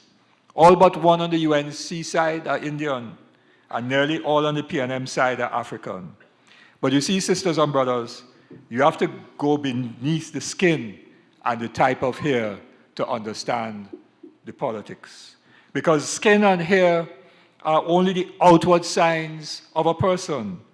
From the outside, while we may look different, we are all the same. We are all human beings, members of the human race. So we must not get tied up and think that the UNC is different from the PNM because PNM people look different, or worship differently, or go to different schools, or came originally from different continents, or listen to different music from UNC people. To truly know a person, you have to know what is inside the head, what is in the heart. And to truly know what a party is, you have to know what that party believes in. What is their vision? What drives their leaders? What is their track record? What are their policies and programs? And very, very importantly, whose interests do they serve? Who are the main beneficiaries of their decisions when they are in government? That is what we have to distinguish parties now in Trinidad and Tobago by. Not by their traditional ethnic support, but we have to know and differentiate between the parties by what is inside their heads, what is in their hearts, what do they believe in, what is their vision, what drives their leaders, what is their track record, what are their policies and programs, and very, very importantly, whose interests do they serve? Who are the main beneficiaries of their decisions? And this is why we say that the PNM and the UNC are the flip sides of the same coin. Because when they are in power, the same people benefit. And we have some brothers from the Highway Route movement. Brother Wayne Kublal Singh had sent his apologies to me, not being able to attend because he had another commitment this afternoon. But Brother Kublal Singh came up with a nice name for these people who benefit from the government all the time, regardless of which party in power. He called them the contractocracy, people who become aristocrats and elites and wealthy because of big contracts, contractocracy. Basdio Pandey, before he got into government, when he was campaigning and so on, Basdio Pandey called them by another name. He called them the parasitic oligarchy, who get supported by government actions all the time. And Professor Levitt will tell us about how the rentier economy operates so that the wealth from the energy sector and so on will transmit to the government, and then the government gives big contracts to some people so that a lot of the wealth goes from the oil and the gas will only go to the contractocracy and the parasitic oligarchy, and she will give a long lecture on that, but I wouldn't do that this afternoon. So, some of us now, people call them the 1%. And when I say 1%, this is not about any ethnic group. I'm very clear, it's not about typecasting any ethnic group. Because the 1% or 2%, however many of them there are of all the ethnic groups in this country. I'm talking about a small social class, a small social group that owns and controls huge wealth in the country. They're the ones who benefit all the time. And we must speak truth to power. That's one thing that makes MSJ different, you know. We're afraid of nobody. We are afraid of nobody. So when one of those 1% people came down 4 roads when they were clearing some land next to Annette and so on, and one of them decided to want to cross the road and come to talk to me, well, we are live streaming, so I can't really tell you what I said to him. But basically I said, go from here. So we speak truth to power. That's what the MSJ is about. And you know that for many years, sisters and brothers, long before the 1% thing became popular, that I've been saying that we have many different Trinidad and Tobagos. All of we is not one, you know. And so we have a very small group at the top who have humongous wealth. Then we have another 10% maybe that are doing very well. They're more than comfortable. And then we have another 15% who have all their needs met. They have a good home, they have a car, they could go on vacation every year, they send their children to the best schools, attend all the all-inclusive fetes. You see them on the society pages of the newspapers. They're the 15%. Top professionals, some people in business, and so on and so on and so on. And then there are 40% who are working and are just making it from payday to payday. 2 days before month end come, broken to thief. Thursday, Friday is payday, Thursday evening, broken to thief, as we would say in Trinidad and Tobago. And this group of the 40% are finding it more and more difficult to survive. They're working, you know, but finding it more and more difficult to survive. Prices are going up, wages not moving at all. And then we have another 30% who are suffering in this country. Some are working and many are not. And those who are working get a wage that does not give them enough money to rent a proper home, a decent home, far less get a mortgage. They struggle to put food on the table every day. Some days their children can't go to school because there's no money for passage. So they're working, but they're in poverty. And of course, in that group too, a lot of unemployed people who have to hustle to try and survive, and so on. And I don't think that the people who make the decisions, who are in power in this country, really and truly understand how the majority of the people of Trinidad and Tobago living today and surviving, trying to survive today. And when I hear people saying that workers lazy and this, that, and all kind of thing, but people who saying that don't have to get up 3, 4 o'clock in the morning and go and get water and then hustle transport to get to work, try to fix something for the children to go to school. And when they come back from work, it's 8, 9 o'clock in the night, and you have to worry about whether a bandit will lock their neck going home, and so on, and then go to work the next day. The people who make decisions in this country don't understand those things because they don't listen to people, they don't understand people, and they don't care, as Ozzy said, because those people don't count in Trinidad and Tobago. So people are working, but they're in poverty. And we have a large and growing group of young people as well who can't get a job. Many of them went to university and can't get a job. Or the job that they could get, they come out with passes. People come and bring me a CV. They say, Mr. Abdullah, try and help. I say, well, give me the CV, but you know, I don't think I could help anybody, and so on. So I have plenty of CV on my desk of people who have a child, who have passes, who have a degree, who have certificates, and so on, can't get work in this country, right? In this rich country. And those who have a job, getting no job satisfaction at all. So the job they're working in, they get a 3 month, somebody telling me they get a 1 month contract in a state enterprise. 1 month, you know. But they're doing a permanent job. And I know other people who working temporary in Petrotrin for years, doing permanent work, but working temporary, and so on.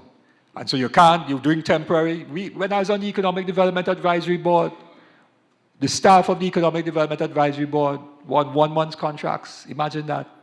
people with masters and doctorates in the Ministry of Planning, Economic Development Advisory Board, 1 month contract. How they go put down roots as young people. How they go say they will stay in Trinidad and Tobago. How they will build. How they will get a mortgage. How they will raise a family, and so on. So those young people not satisfied. This is a kind of Trinidad and Tobago that the PNM today and the UNC before it have been constructing. They're constructing a certain kind of society, sisters and brothers, which have a few that are doing humongously well, another group that very okay, another group that okay, very good, and then a lot of people barely surviving, and another group that not even surviving. That's the society they're creating. And that foundation that Eric Williams started off in 1962. And I don't agree with everything Eric Williams did. I fought Williams in 76 in ULF campaign and so on. We said, close ranks against them, not a seat for the PNM. That was the slogan of the ULF in 76.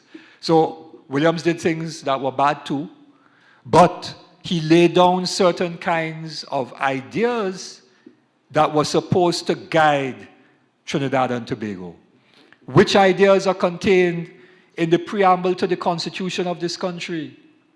The Republican Constitution of 1976, I want to read it because it's important.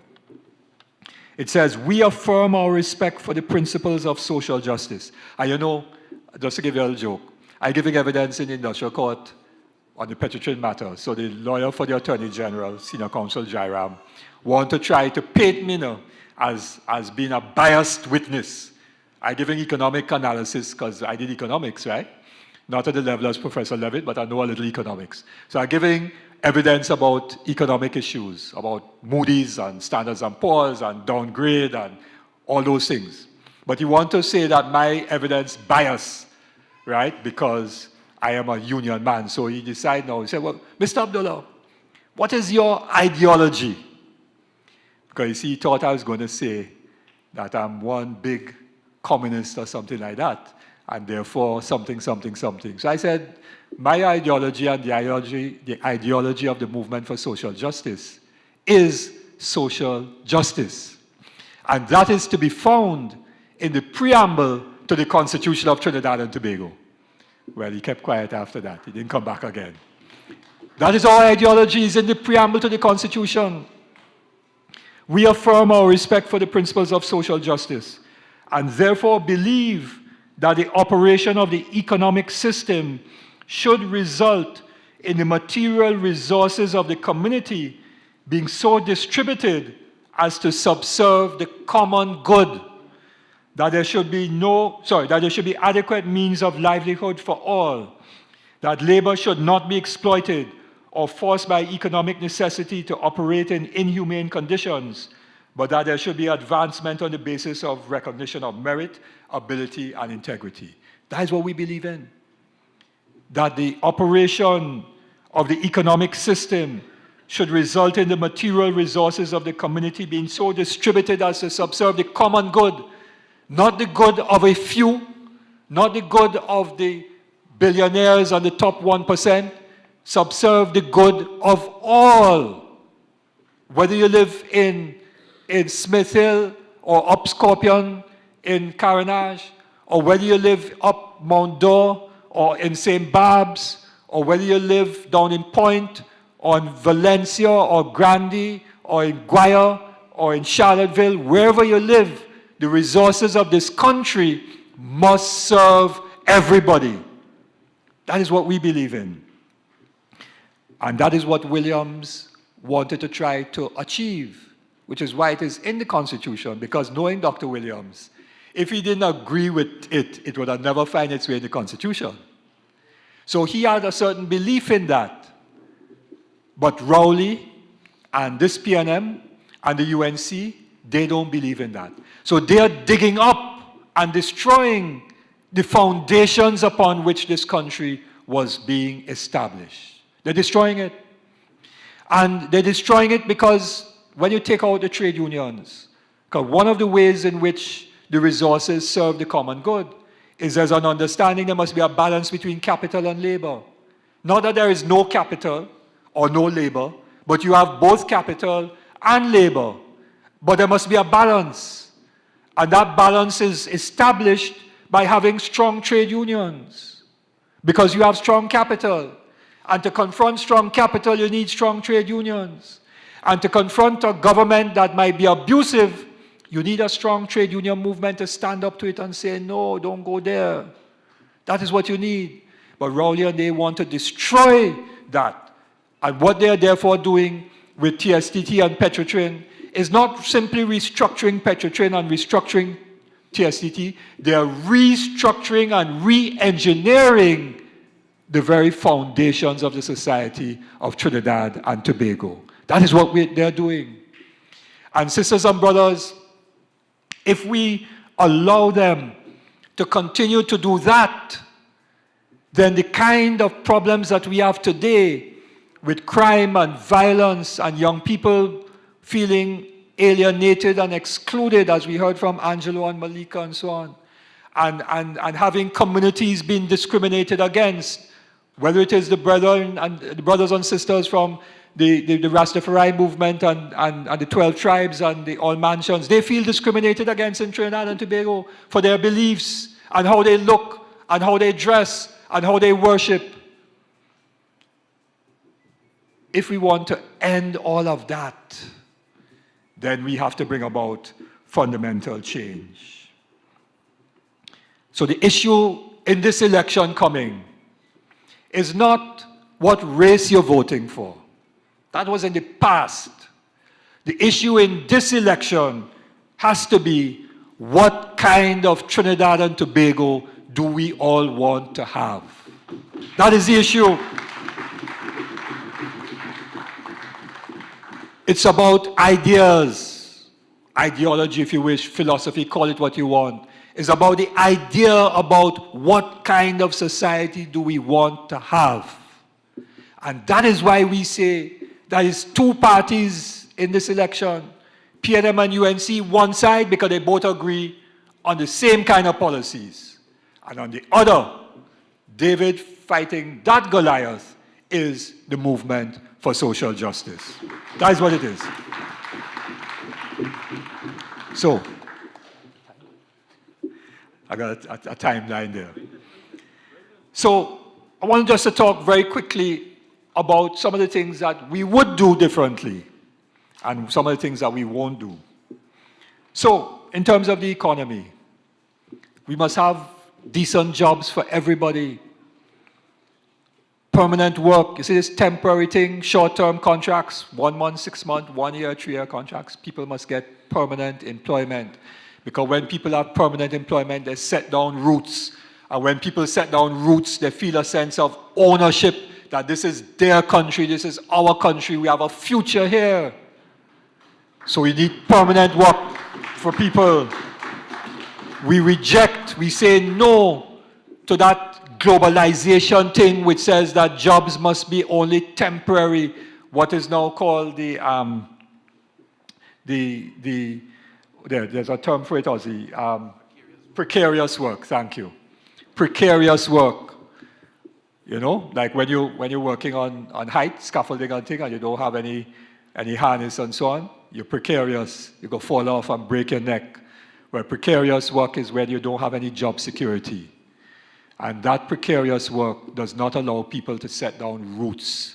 And to build Trinidad and Tobago, everybody has to be able to set down roots in this country and feel that they have a piece of this country, that they could get a piece of land and a house, so they own something, so that this is our country together. We are saying that, you see this contractocracy where you have a job to do, and you want to build some drains in an area, you bring in the big contractors, all you know the names, right? Kalu and this one and that one, and Calco and this one and that one and that one, Junior Sammy, etc. We all know the names and so on.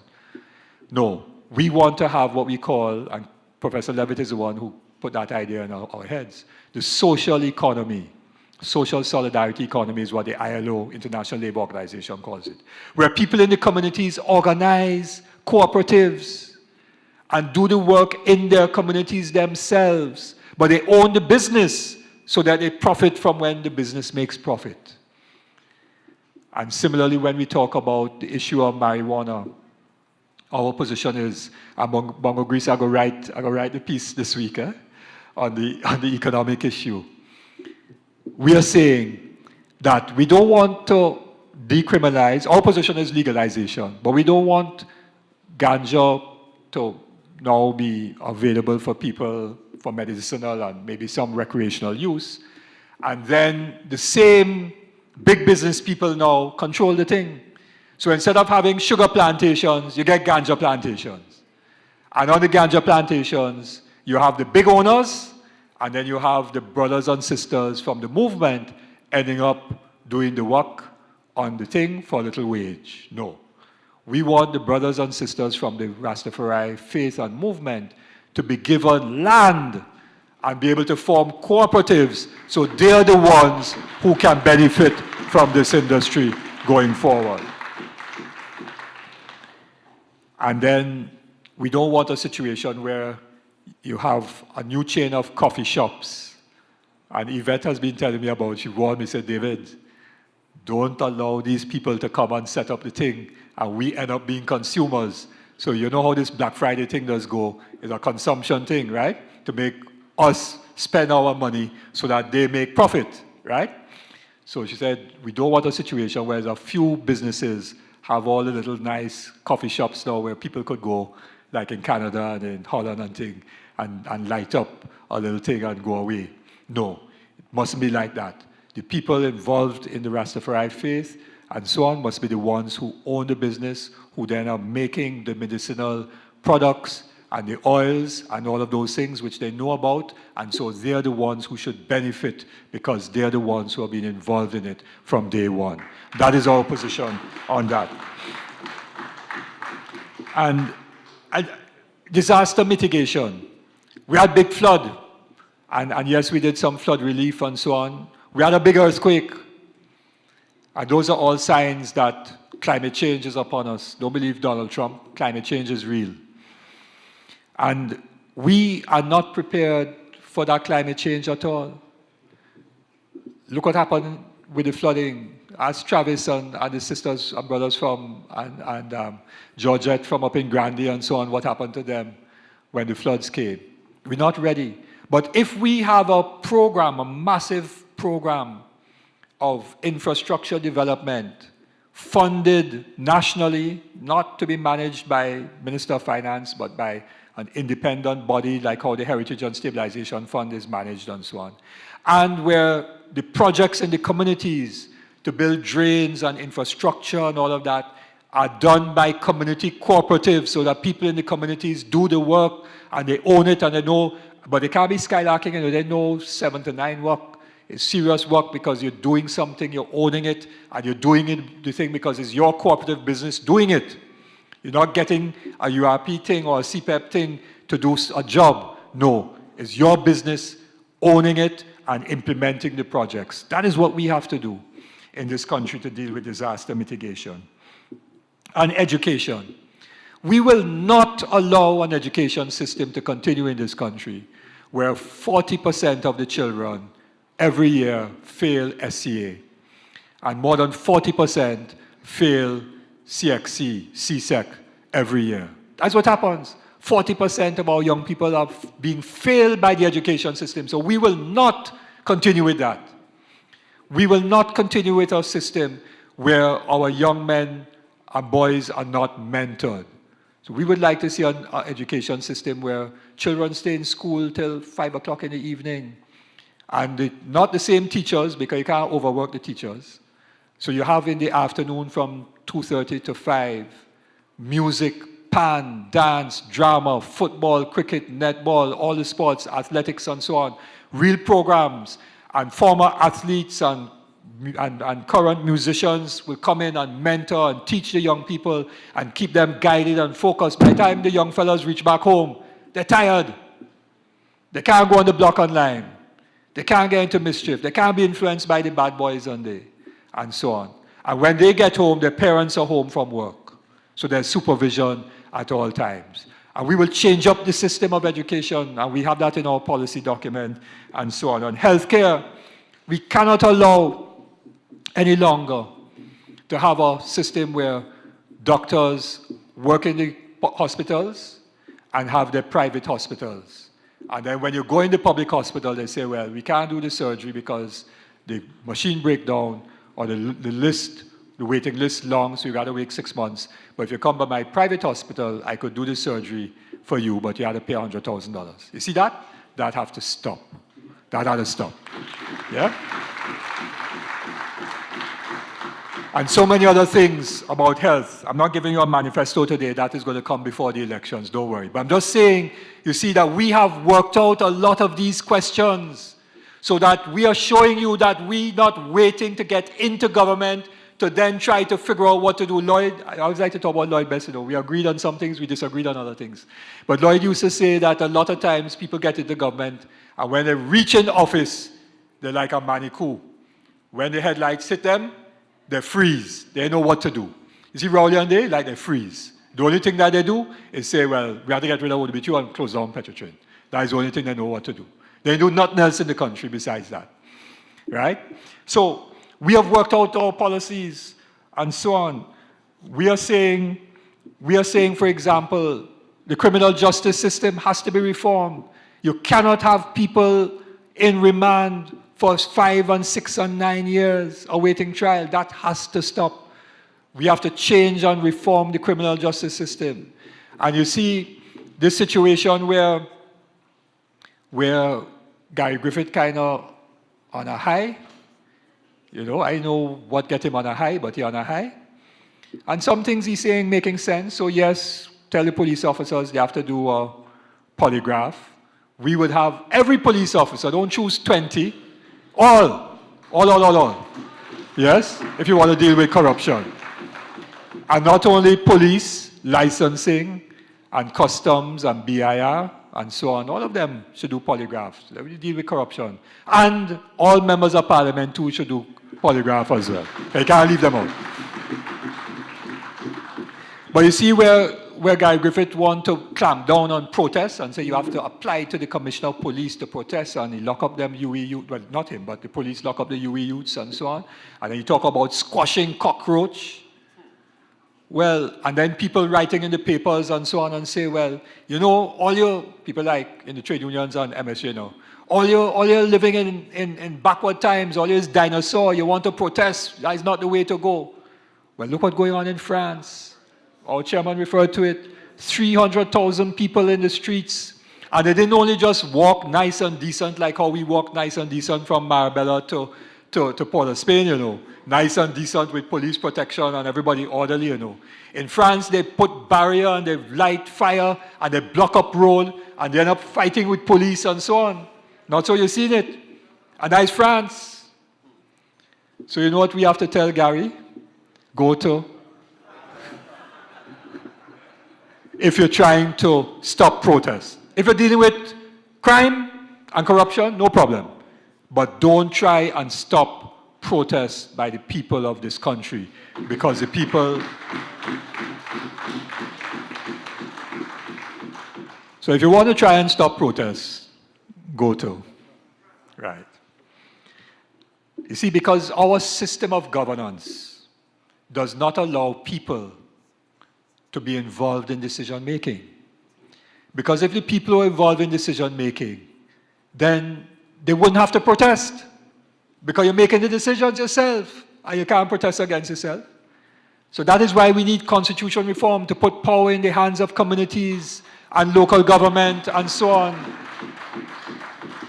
And why we want to have worker management committees at the workplace, and they go say, well, that's on communist, but in all the most productive countries of Europe, Germany and Norway and Sweden and those places, Japan too, there are worker management councils where workers sit down with managers and work out how things are to be produced and so on, because it's the worker who actually doing the work.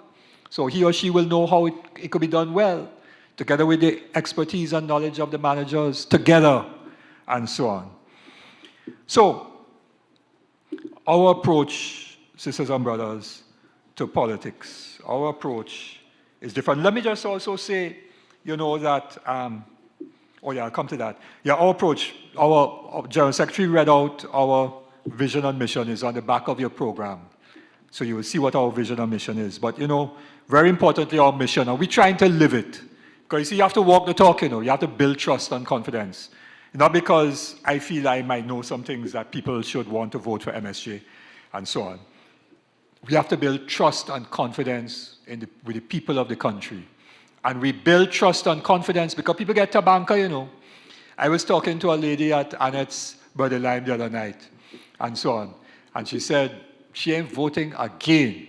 Done with that, not even voting.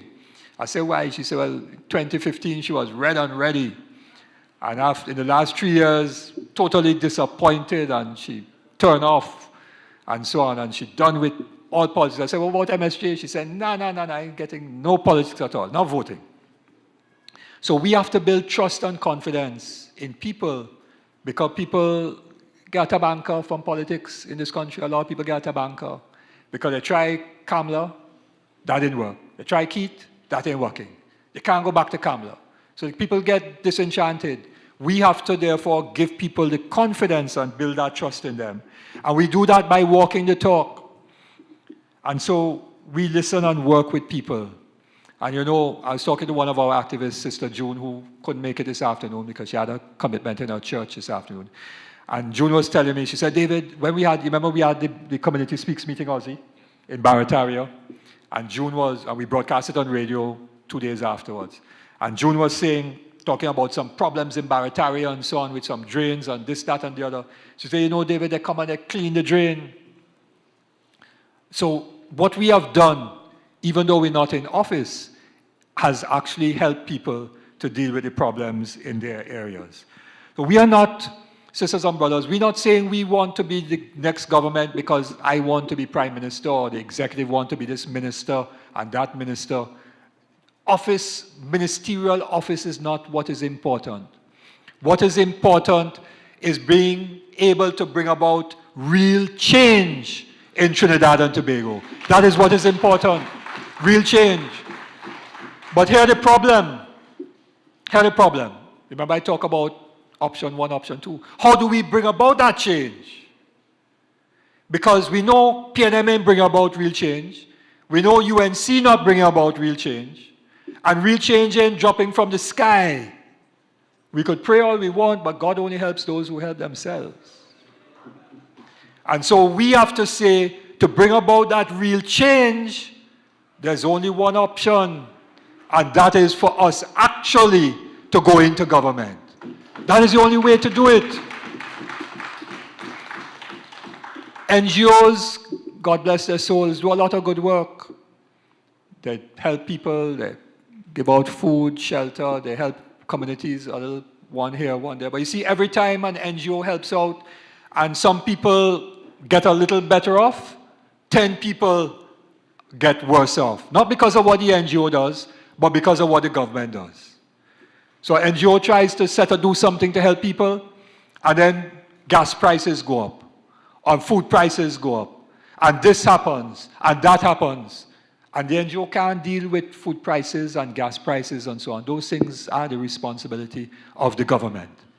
NGOs can't invest or decide what to invest in and make the right investment decisions that will create sustainable jobs. That's not their job. That's not their work. That's not their responsibility.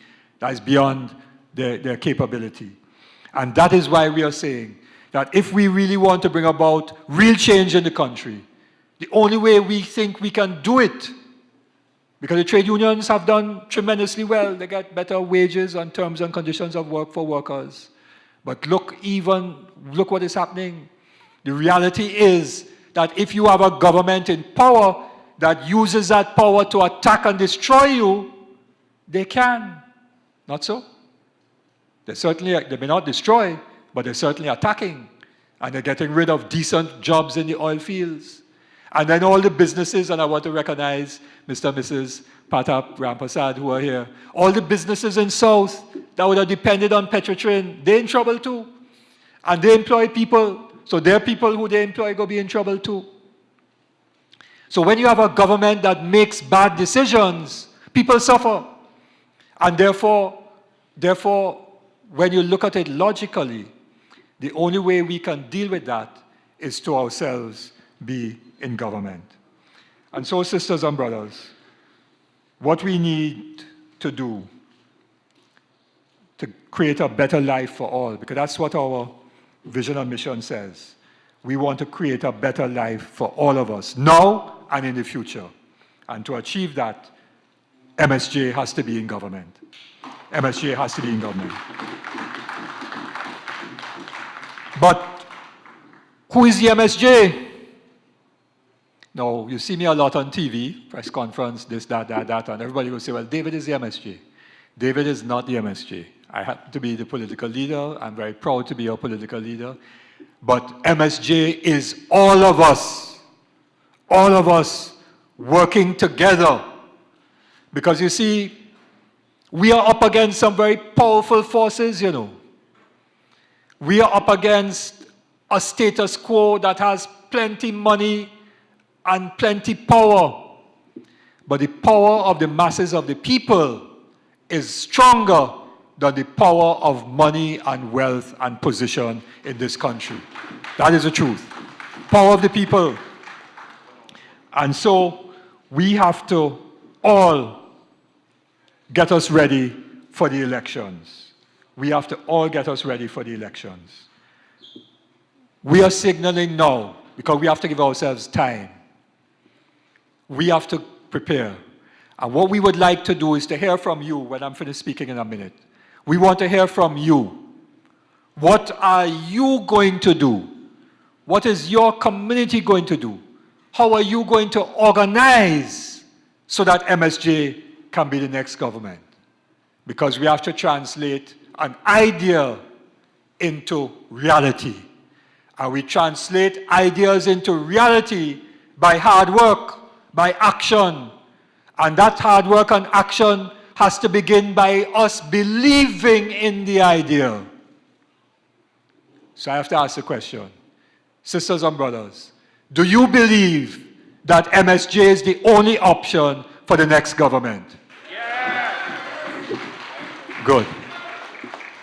And are you going to be passionate about doing the work to make MSJ the next government? Yeah. No, that ain't sounding as strong. So you believe, but you have to be passionate to do the work, otherwise it ain't going to happen.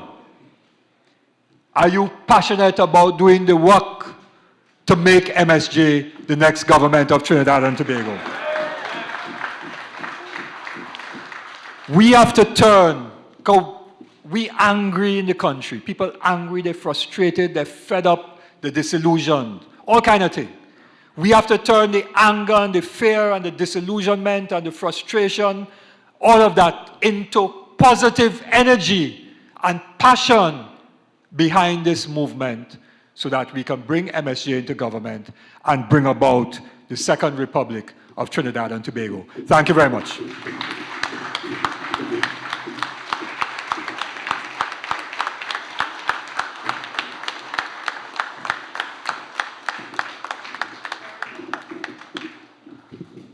I deserve another round of applause.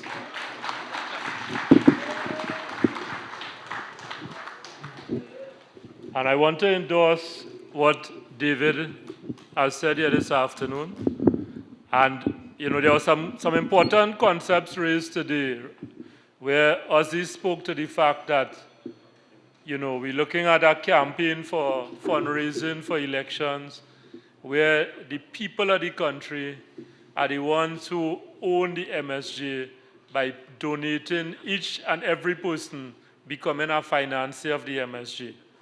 If over the next 2 years, in the lead up to the election, people put aside $50 a month, right? And we get to $500 from a person, and we get 20,000 people putting $500 in the MSJ. That is $10 million to fight the campaign. And the MSJ campaign is not going to be like the campaign of the traditional parties, where there's a million ads on the TV. The MSJ campaign is on the floor in the communities. So we don't have to spend the kind of money they just spend. But we need money still to fight a campaign. But the campaign will belong to you, right? The campaign will belong to you. So if we start now, we have 2 years, and people can put aside our $50 until they get our 500 and they put that in the MSJ, right? And they register themselves as our financier of the MSJ. We're going to have enough money to fight the elections, and we're going to have enough troops on the ground to win the elections. So it's very important that we start now.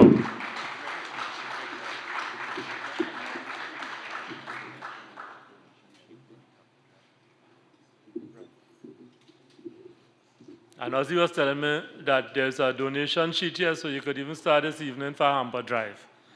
Right? So I think Melissa is the one who has the donation sheets over there. So those of you who could make a donation this afternoon towards the Hamper Drive for Christmas, what we normally do is every Christmas we would collect hampers, right? So we would approach firms, we would approach members, we put some money together, and we package as many hampers as we could.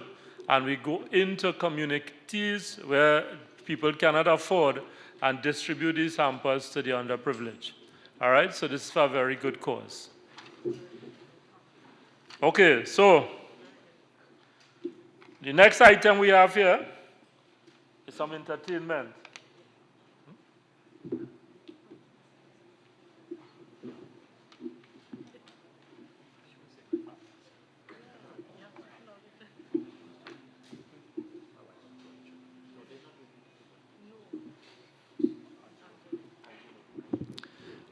But before we continue, first of all, I would like to acknowledge the presence of David's family, right, at the conference here. Thank you.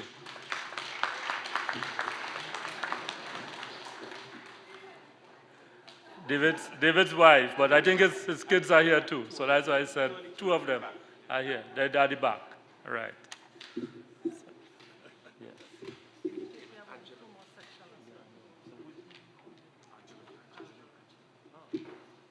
Okay, so at this point, we have some entertainment from the YSJ. So, Angelo.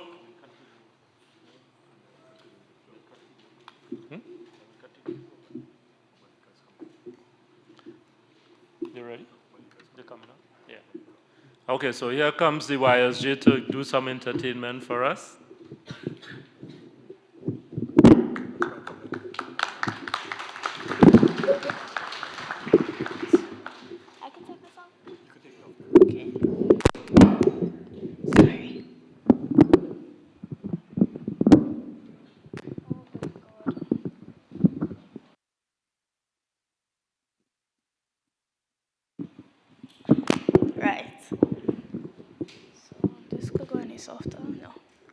So I'm not a singer, not a dancer.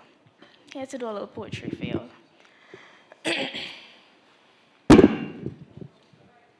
Sorry. The Unorthodox Chapters, Chapter 5, War Cry, by Malika. As I turn on my television, all I see is acts of war. Then I envision the world engulfed in flames of destruction, and as the smoke clears, there's nothing left but death roaming the earth redecorating its new home. This isn't a place God created anymore. This is the devil's playground, whilst innocent children can't even go to the playground because their mothers fear they'll end up 6 feet underground. As I turn to Channel 6, my heart drops to my knees as I saw a father on his knees gripping his twin babies, refusing to put them in their grave, whilst right here in our twin island, the people are in grave danger. Red blood being spilt on the black pitch, staining the white lines on the road. Is this how we choose to represent our flag, TNT? Through blood and destruction. Meanwhile, we struggle with the construction of our economy. You see, they say God is a Trinity, but how can he stand by and watch the lives of his people being taken away from them, one by one, as they show no remorse for the creations of the Almighty One? Has human life become worthless? Is it just a game? Are you really thinking about what you're taking away? Someone's child, someone's mother, someone's father, someone's wife, a husband, a friend, a mentor, a companion. As I turn to Channel 7, what am I to see? but warships moving in position, getting ready for battle. You see, man has won the battle, but humanity is losing the war. As I watch America move warships to Korea's front door, then the heads of the world come on to make an address, telling the citizens not to worry, everything will be put to rest. But when they rest their heads at night in their mansions with security very tight and their soft pillow making them believe everything is gonna be all right, the people are out there fighting for their lives, wondering if life is really worth living. And then when we're caught off guard, that's it. Knowing in your heart that you got hit, seeing your life flash before your eyes. And you know what? The politicians worry about what tie to wear to the next big conference.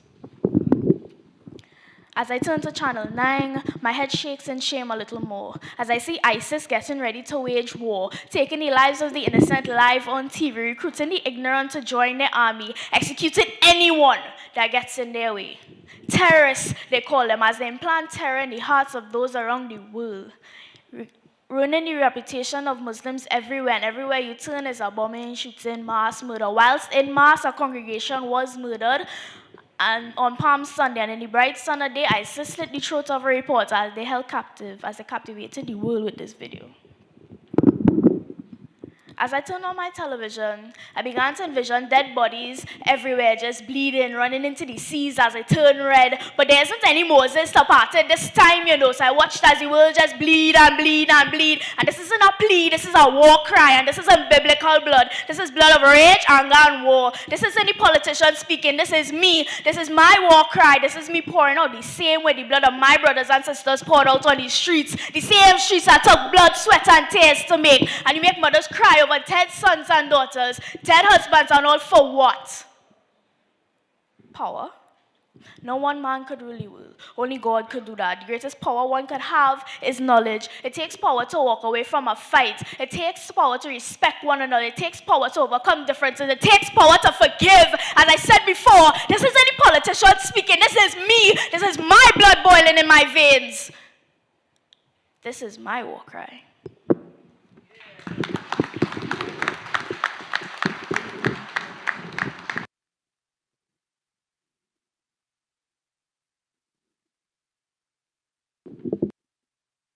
Speaker obviously has many talents. Give another round of applause.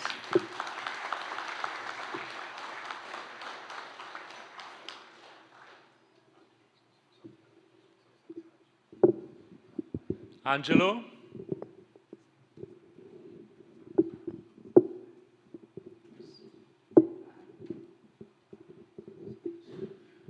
Okay. Well, at this time, there was supposed to be a second item, but I'm not sure where Angelo is at this point in time. So what we're going to do is to move on, though, to the next item on the agenda. All right, so at this point in time, I would like to introduce the Deputy Political Leader of the MSJ, Radhika Golbans, and she is going to deal with the communities and regions speak and report. All right, you want the mic? Okay.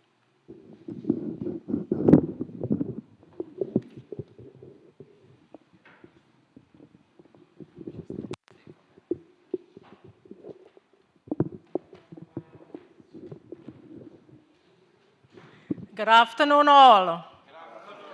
We had a very powerful message from our political leader, and this section is yours. Our political leader said we are getting ready for battle. We are being pushed, and we have to push back. Don't sit by. If the others are not coming out, we must come out. We must be fearless. The capitalists are not fearless, you know. Rowley and they are not fearless, you know. They are breaking the rules, and they're prepared to go to court while they dismiss. So they are doing what they have to do. We too must do what we have to do. We must not be ashamed of who we are or what we believe in. We are surrendering. No, we must not. Don't ever let them believe we are surrendering. We have 2 elections coming up, 2019 for local government and 2020 general. Today you registered by regions, electoral regions, so we know who's going up for where. So this section of the program is yours. We need to hear you. We know we come out with community speak, but today we have a lot of faces that we have not met in communities. We want to hear what are your problems. This nation is crying. Nobody in this room is shouting for joy right now, I know that. A lot of people are hurting. Just recently we had an editorial on potholes. Imagine that, an editorial on potholes. That is to tell you where the country reached. So we have issues that your political representative is not listening. They are not interested.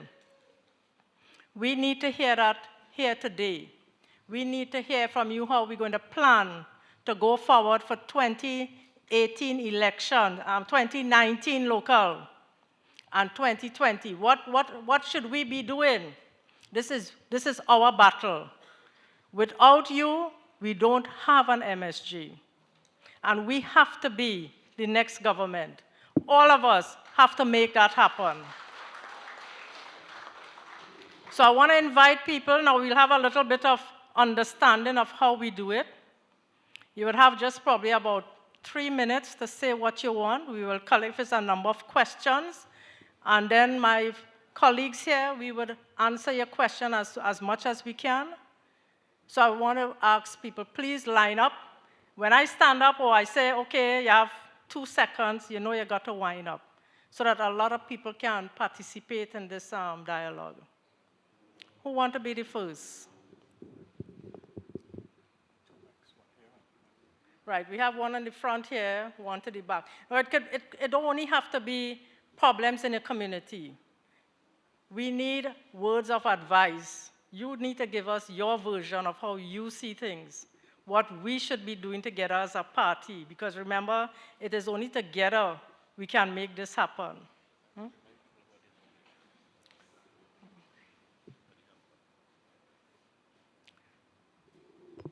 So you'll state your name and your electoral district or your residential district, so we'll have an idea. Yes, good afternoon. I'm Bongo Grease from San Fernando West, representative of the All Mansions of Rastafari. Not really a question, but a recommendation. Based on your new you say the acquaintance of formation, or really getting yourself acquainted in forming the new party. We know that it is not easy in terms of there's a serious war out there. And I think one of the first items of the list is really strategic positioning in terms of alignment with communities. Not only communities as to where infrastructural work is concerned, but understanding the dynamics and the intermingling of the races on the ground that would assist the MSJ in a better understanding as to what are the feelings and what are the relations, because ultimately the people on the ground really is clamoring for this change at this point in time. We definitely understand that the only alternative at this point in time is MSJ, but there has to be a strategic positioning in terms of the alignment of and how MSJ mingles with the people and how MSJ relate to people in terms of social injustices and structures, policy structures that is inherent in the government that would benefit the people in times of their personal needs. Give thanks.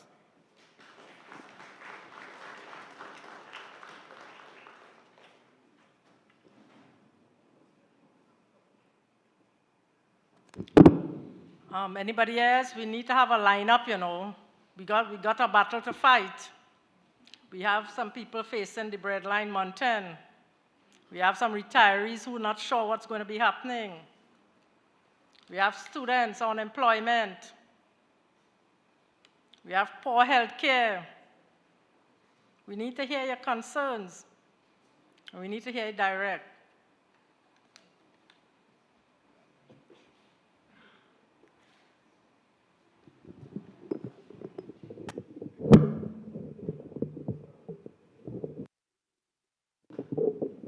Good afternoon, everyone. Daniel George from Point 14. What I would like to say is a lot of times we ask ourselves, who is responsible when things go wrong? I look around before I came here and I'm looking around again and I'm seeing mostly adults. How many of us are actually being responsible or irresponsible? That is the question we should be asking. Who is irresponsible when things go wrong? Because the older ones who were around in the times of Butler, the older ones who were around in the times of other movements, progressive movements that is, they haven't taught us. I actually live in the same house or in the same yard with a relative who was very instrumental in the Black Power movement. And up to today, he never told me one thing. And he is not the only one.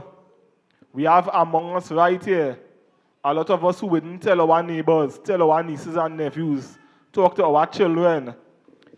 My children here, sitting right here with my wife, my daughters are 4 and 6 years old, and they could tell you why OWTU have an activity, why MSJ have an activity. They could tell you the correct information. They could ask you, they could tell you why they pray when they pray. They could tell you what Mr. Rowley is doing at the point in time with our economy. They could tell you that they are understanding, because the things that children understand today is the things we allow them to understand, and is the things we expose them to. And children are very intelligent compared to when I was their age. So we cannot be irresponsible and expect any good to come out of not just MSJ, but Trinidad and Tobago. Because whether it be MSJ in 2020 or our next party in 2040, and some of us may not be around in 2040, unfortunately, we will only fail and fail and fail if we continue to be irresponsible. I could talk about all the different problems we have. I'm not here for that right now. I could talk about all the problems we might have. I'm not here for that. I want us to think about who will be the ones that fail our present and our coming generations, and it could very well be some of us.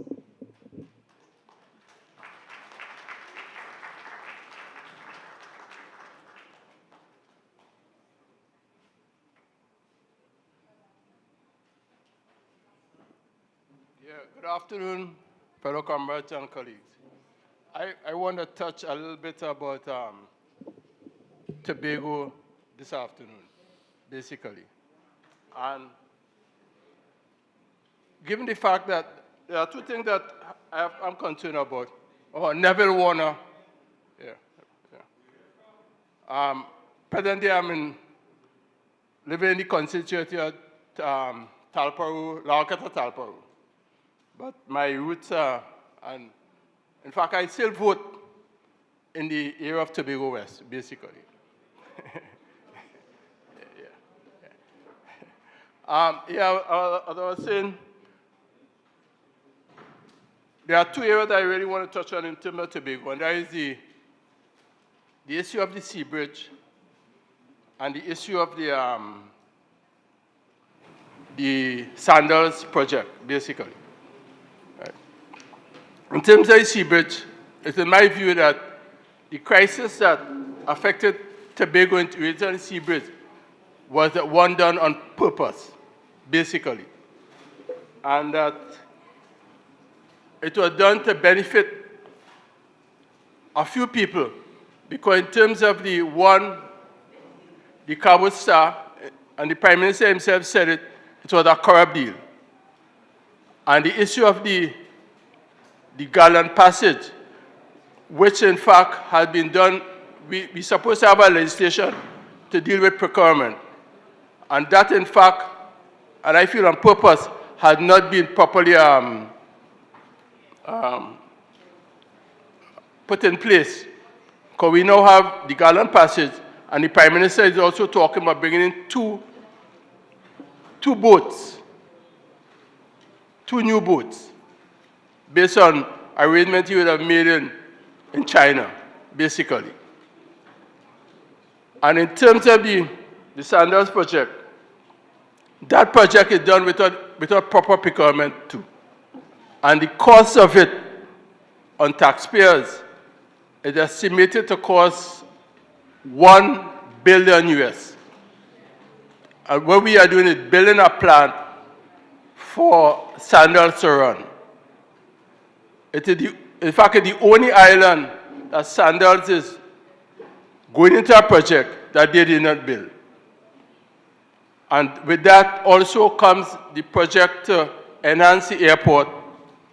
But importantly, where the project is going to be built is in an area where we have signed an international treaty in terms of environmental.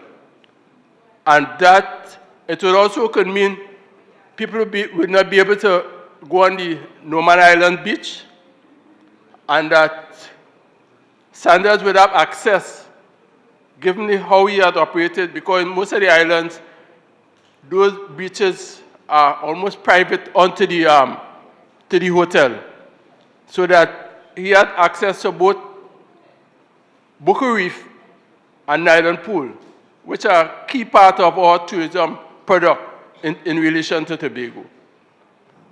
And the other thing is that Sandals is an all-inclusive hotel. And in terms of what it will bring the Tobago vendors, it will be almost nil. And the other important thing is that when I was growing up, Tobago used to handle its own food production, with surplus to come into Trinidad. In terms of Tobago, agriculture is almost non-existent. So that Tobago imports almost all its food production. In fact, I have a standing joke that if something was to happen to Grenada or St. Vincent, I know we in Tobago in real problem in terms of food production.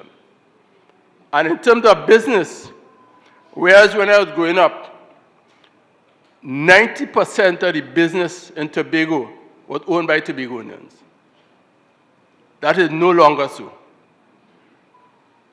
Yes, and that clearly, and there's also another key issue that is affecting Tobagonians too, and especially ordinary Tobagonians, and that is the issue of lands. Because there's a situation in Tobago where ordinary folks who may want to dispense of parts of their land to be able to invest is having problems to deal with this agency that deals with land use, tongue and country planning. As they talk about, they tell you this land is agriculture, this land is agriculture. But here what happens, and the Prime Minister could testify there too, because he's in a fortunate position. A major landowner will come and buy your land. And in fact, their position is that they're not buying no half of your land. They want all your land. And they'll buy it, and in the morning, that same land use that the ordinary folks are having problems to selling lots because it's supposed to be agricultural land. Those people get permission, to be able to build houses and get a different land use rate. So thereby putting ordinary Tobagonians in a real tight squeeze.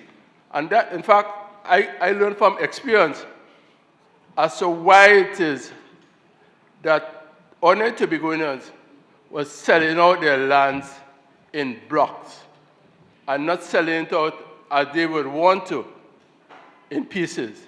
And thereby, what we have today in Tobago is a young generation who are having problems to have houses of their own because they are not be able to match other people in buying lots for land. Because in order to buy a lot of land, you might have to go to an agency, and the agency not selling you the land unless there's approval by town country. Right. Thanks.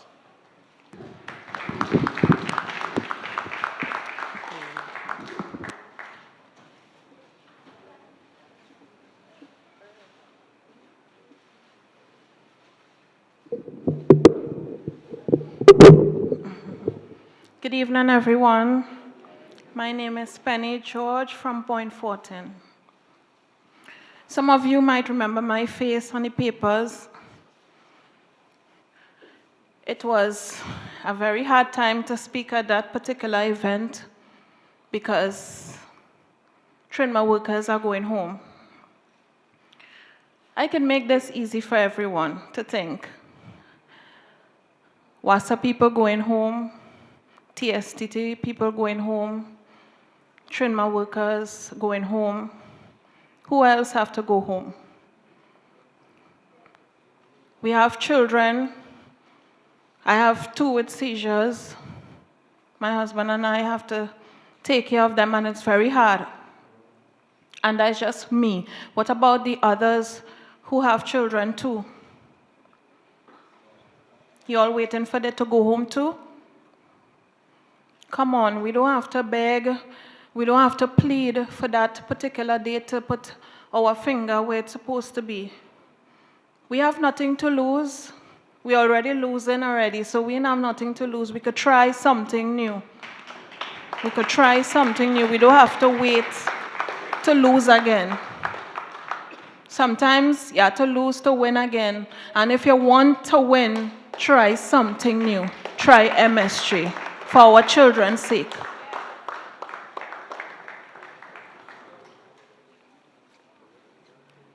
Okay, I must say I am Mrs. Annette Sintiller from Coco Road. And proud to be here this evening. And as the ladies say, we're trying something new. First, I must thank the political leader of the MSG. Because if it was not for the political leader of the MSG, I would not have a home or something to stand on today, because I come from the constituency of Dr. Keith Christopher Rowley. And when I asked, when the thing started, you know, he came, and he came to my home and my yard, and he had a little meeting. But then when we went back to him, he was nowhere to be found.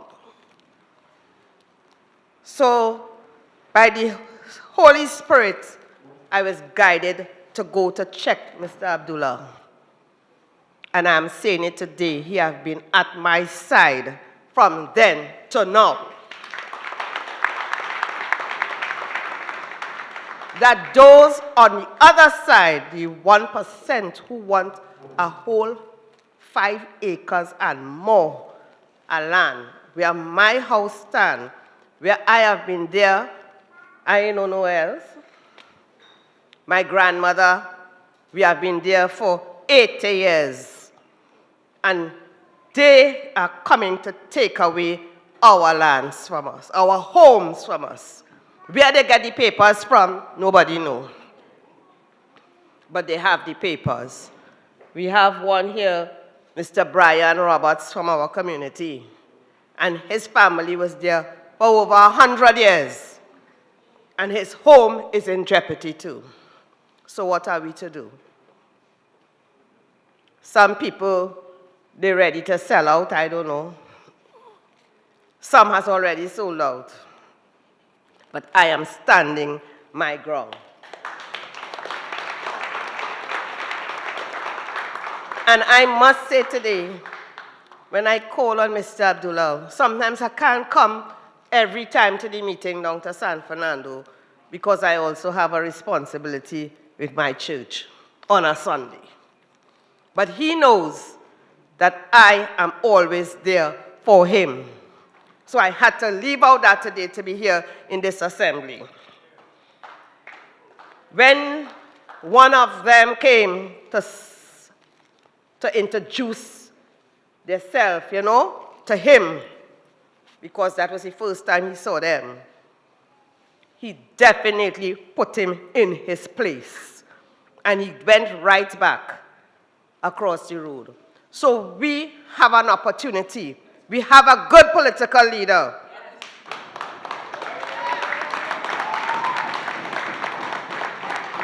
And right now, they are afraid of him. Because when they see his presence, they see something which is good. So they take it hard to come to approach him. So, brothers and sisters, we need something different.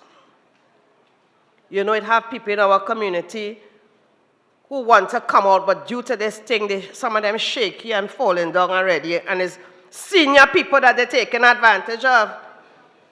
So we, as not so young, and our children, oh gosh, let us instill some good values in our children. That they could stand with us and go through this fight. My husband sit there and he say, get up and say something. Now I say, well, I ain't get that opportunity for a long time. But he knows. So this evening, I stand this evening, first to thank Mr. Abdullah, the MSJ, because I had to say in the community that if our political leader not here, everybody here go on MSJ. The next day, our Prime Minister was there.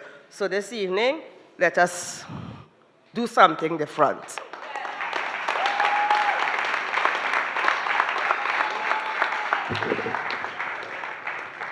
Good afternoon, everyone. Political leader, executive on your table, comrades all, members all, visitors. My name is Selvan Grant. I used to work at Petrotrain. I'm a retiree now. I know that they're special. I'm glad to be an MSJ member. I'm glad to be an MSJ member. The longest while I joined MSJ. But then at that times I was backward and forward. So now I'm around, I'll be more in meetings. But I want to say I'm happy to be here, but sad to a point that especially in Petrotrain and the other companies, what is being done to the workers. I know that my union is fighting. I'm going to fight.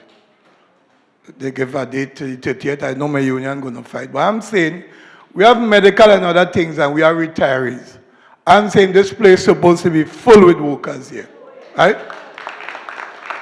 Because, comrade, since I know myself, growing up, my grandmother and them say, PNM, PNM. Well, I fed up being a PNM till I dead. I vote UNC, and I ain't see nothing. And I'm saying MSJ is the way to go. But workers only say MSJ, but I don't know what is the problem. And after getting this problem from PNM, sending home workers and things, this place should be full, especially with retirees. We have medical and other things, right? I am saying to the political leader, I will ask, please, if you could organize and go to the different areas and have meeting like Faizabad, because I'm from Faizabad. Point Fonte, and you talk, get workers to go in the hall and retirees, because it have retirees in plenty trouble. And we know what will happen. I mean, I might be looking that young, but I'm a retiree, right? Probably my minds are looking good. But Comrade Abdullah, I am saying we need to do something as from today.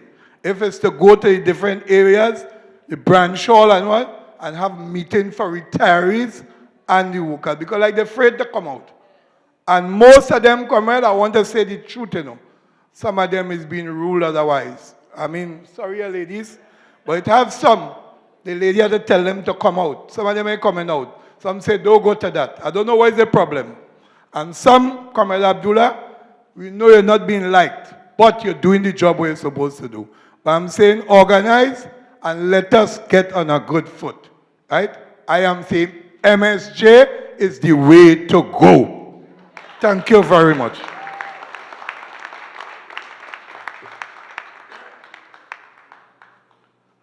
Pleasant good afternoon to the head table. My name is Theophilus Joseph. I am a proud MSJ member. I would like to apologize to my leader, Comrade David Abdullah, for my absence over the past period. I have been experiencing some personal problems, but I think I am now in a position to serve.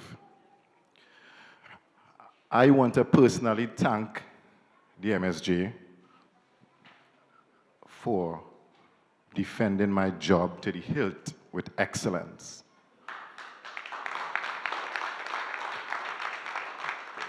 That is to say, I am one of the early or future early retired workers of Petrotrin that will be laid off at the end of this month. And the MSJ, through its dedicated leader, Comrade David, and his officers or members of the executive would have been campaigning alongside the Oilfield Workers Trade Union, defending the jobs of the workers in Petrotrin and telling the nation about the lies and debunking the lies with real facts about Petrotrin and how viable Petrotrin could be and beneficial to this nation. And I just want to tell the MSJ to continue the good work, continue speaking the truth, continue being a people's party, because it's we who's supposed to be in charge of the people we put in government. But for some reason, we have it wrong. But I know our philosophy in the MSJ is that the people in power are we and not the government. And I just want to ask God to continue strengthening you all and covering you all and protecting you all. And like I said, I will be retired soon and I'll be ready for serving the MSJ as I did in the past, 200%. Thank you, comrades. God bless.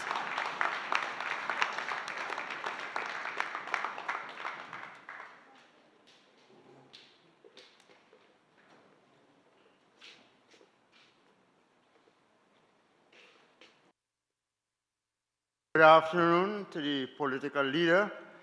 Good afternoon to the members of the head table. And of course, all of the members here and supporters, good afternoon to everyone. My name is Aloy Yuxi. I'm not a member of the MSJ, but I am a supporter of it.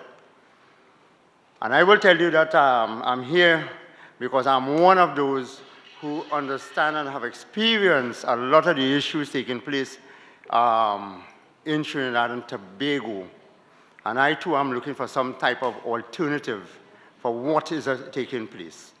And I'm hearing the voices of the people here, and a lot of people have been disenfranchised. And as I go around this country, I am witnessing that. Lots of people are being disenfranchised. Their needs are not being met. So here we have it now, we have the MSJ. And I have a couple of concerns, because in coming here this afternoon, I was actually hoping to see this place. There should be no sitting room, And that's what I was actually hoping for, right? On the one hand, you have government, and I understand what power does. Power surrenders nothing without a demand. So that this fight of bringing something new and different is really the fight of the century. That's what it is. It's not going to happen like that. They're not going to give up anything from the goodness of their heart. That's never going to happen. So what I'm saying is this: the MSJ has to have its act together, hone its craft, be the best at what it does. Because did the political leader speak the truth? The answer is yes, he did. But hear what? That truth has not been translated to the people in the way it needs to be translated. I am also saying that the MSJ, and as the question has been asked, it really has, it's a romantic idea for the party to support the downtrodden, almost like Robin Hood. But let me tell you something, the reality is this, that's not going to win elections. If ideology alone won elections, Lloyd Best would have been the Prime Minister of this country. So, there are some practical things we have to deal with here. And I am saying that the party, no matter what they say, it is perceived as one person, as it were.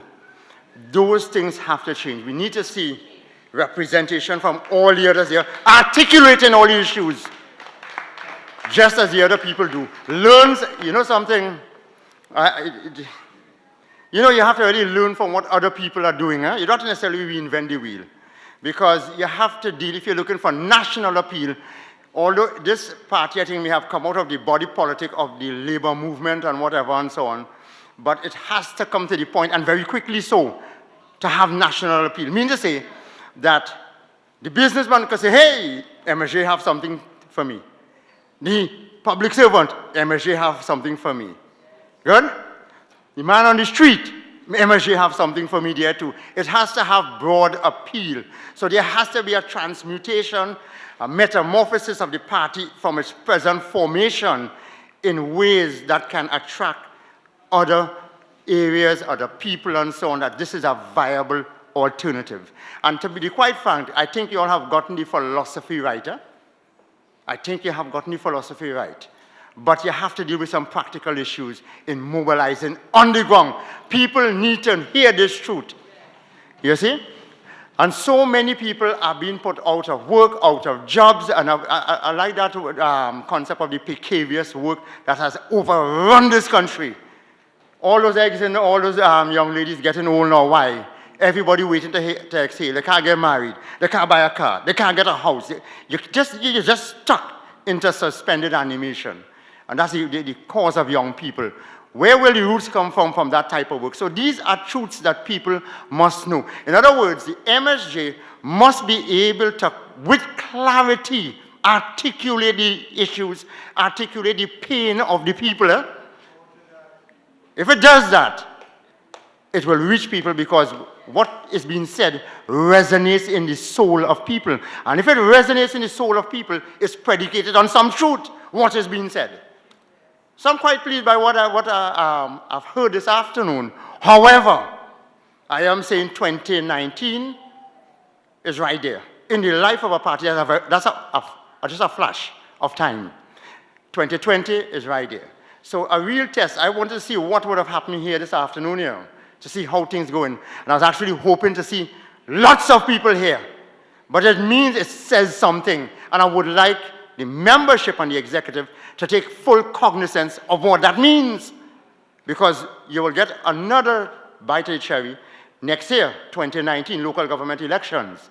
So if we have to do this, we have to do it right. Good?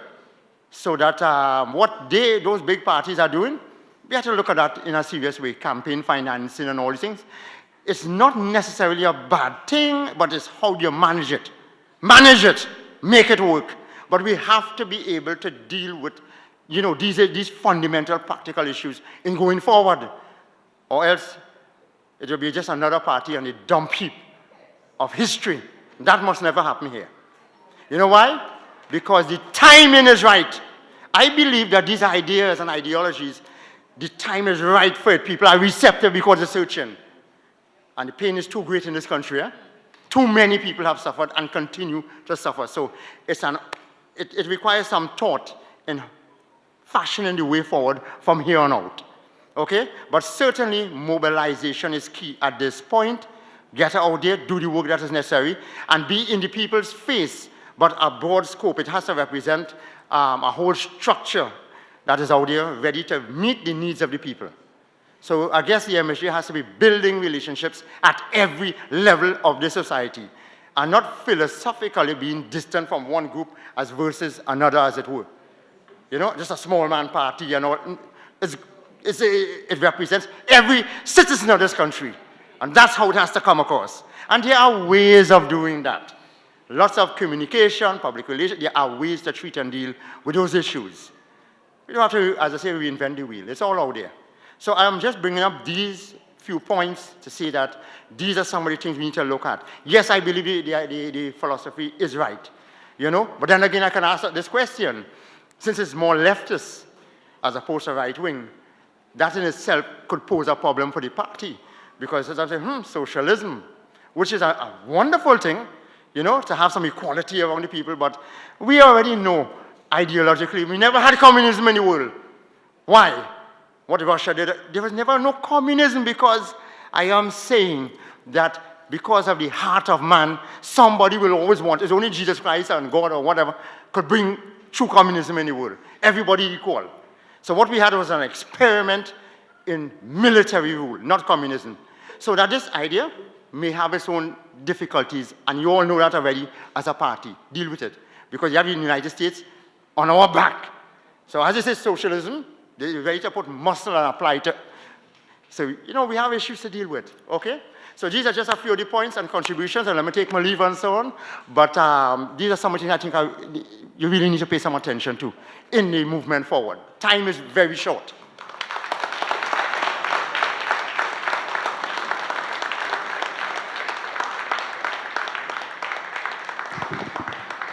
Very good. I heard a lot. And something that is standing out is messaging. As the comrade just said, we have to articulate the pain of the people. And I said that earlier. Right now, this nation is unhappy. There are a lot of tears. And I too thought this hall would have been overflowing. And together, we have to find the solution, how to reach these people. We have to reach them in their communities, in their own environment. And somebody said that earlier. But this is where we need you. We need you to partner with us. At the registration desk, there was registration for almost every constituency. So we have a starting point. We need to have meetings. The messages that the government put out, they use the media, and that is what people believe.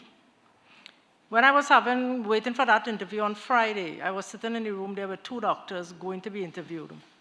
And they made it clear that Mr. Roger sold out because he knew Petrotrin was going to close down. And I said, where did you get that information from? He said, well, it was in the papers. I said, yes, but didn't they first say it was 700 workers? And then they said 4,000 workers? And then they could no longer count, and they said all? He said, yes. I said, that is why you can't believe what you read anymore in the newspapers.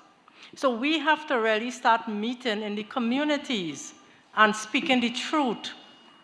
People need to trust their leaders. Nobody trusts Rowley. Nobody. Not even in his cabinet is he trusted. But we could only do it with you. And it have to start today. You have to say, call us and tell us we need a meeting. We need a meeting in your community. You have to organize the meeting and call us. We have to share the information. The next meeting we have here, it should have to be having people all outside. But it can only happen if everybody decide that they're going to be part of it.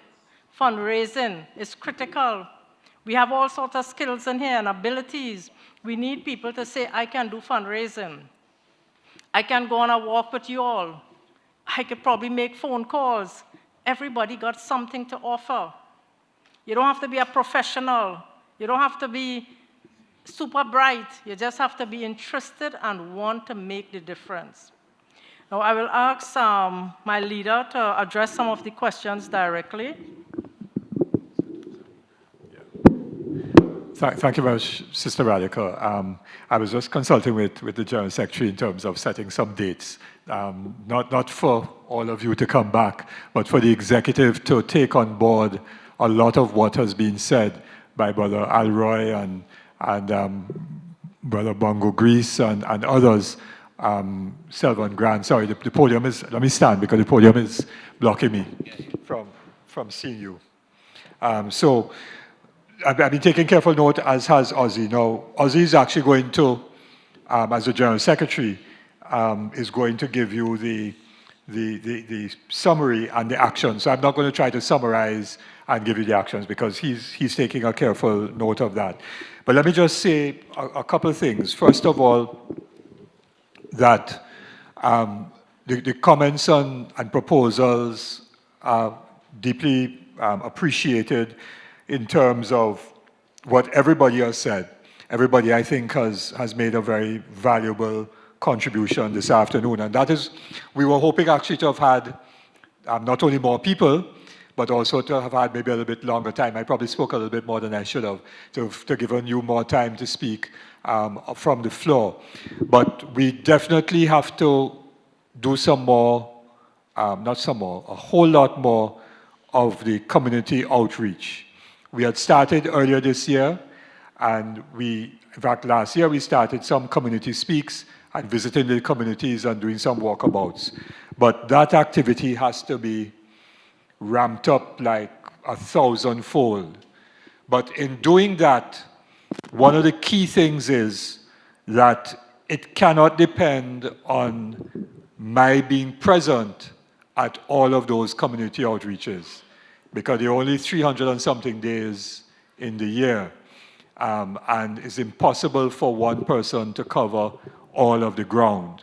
And that is why we need for everyone, which is why I was making the point, that we all have to believe, and we all, as we heard, everybody who spoke here was very articulate, very clear, and so on. And so what we need is all of you to be involved in that community outreach. Now, it's a very amazing thing that this color of ours, this sky blue, light blue, I'm not sure what the exact term is, but it's a nice blue. That once you see, you don't need to see 50 and 100 people walking in a community. You see 6, 8, 10 with this color, it stands out. And people notice you and see you, and they recognize too the logo now. People are recognizing our logo, the MSJ logo, and so on. So we have to all do that work. And I heard, I think from Denise, who told me that Point Forte, Daniel, we're trying to see where Daniel is. Where's Daniel? Oh, he's right. Are you all doing a walkabout this coming weekend? Oh, okay. Yes is better than supposed to, eh? Because if we supposed to, and supposed to, and supposed to, we will never ever get it done. And then 6 months will pass. So I like that spirit that even before today, Point Fortin has made a commitment to do a walkabout on Saturday. Yeah? So that is the kind of passion and energy that we all have to have now going forward. We are getting fairly close to Christmas, and so it is going to be a little bit challenging to do a whole lot between now and Christmas in terms of the walkabouts and the cottage meetings. We'll do some, but it's going to be a little challenging. But we are not going to allow the carnival to prevent us from doing those walkabouts and so on, because we could walk, as they say, as Kitchener sang, the road made to walk on Carnival Day, so the road made to walk before Carnival Day. And so we're going to have to do a lot of walkabouts in different communities. I know, for example, that I had promised Brother Jumbo, all you know Jumbo, right? Nutsman Jumbo? Right. To do a meeting in Cocorit. So we have to set a date for that meeting, which is Ozzy's home community of Cocorit. So we have to go in Cocorit, and we try to do that maybe before Christmas. So I just wanted to say that the general points that have been raised about the outreach. With respect to Brother Warner's points about Tobago, you're absolutely right. That model of the Sandals, and people believe that because Sandals is coming to put up a hotel, or is coming to Tobago, that Sandals and Butch Stewart are investing the money in the hotel. But it's going to be like Hyatt and Hilton, where the country built the hotel, and then Sandals will have a management contract. But unlike Hyatt and Hilton, which costs were not humongous, the model for Sandals in Tobago because it's many more rooms. It's 900 plus rooms, almost 1,000 rooms, plus a golf course, plus fancy rooms going out over the sea, and how many restaurants, 20-something restaurants and 19 restaurants, and how many swimming pools and all of that.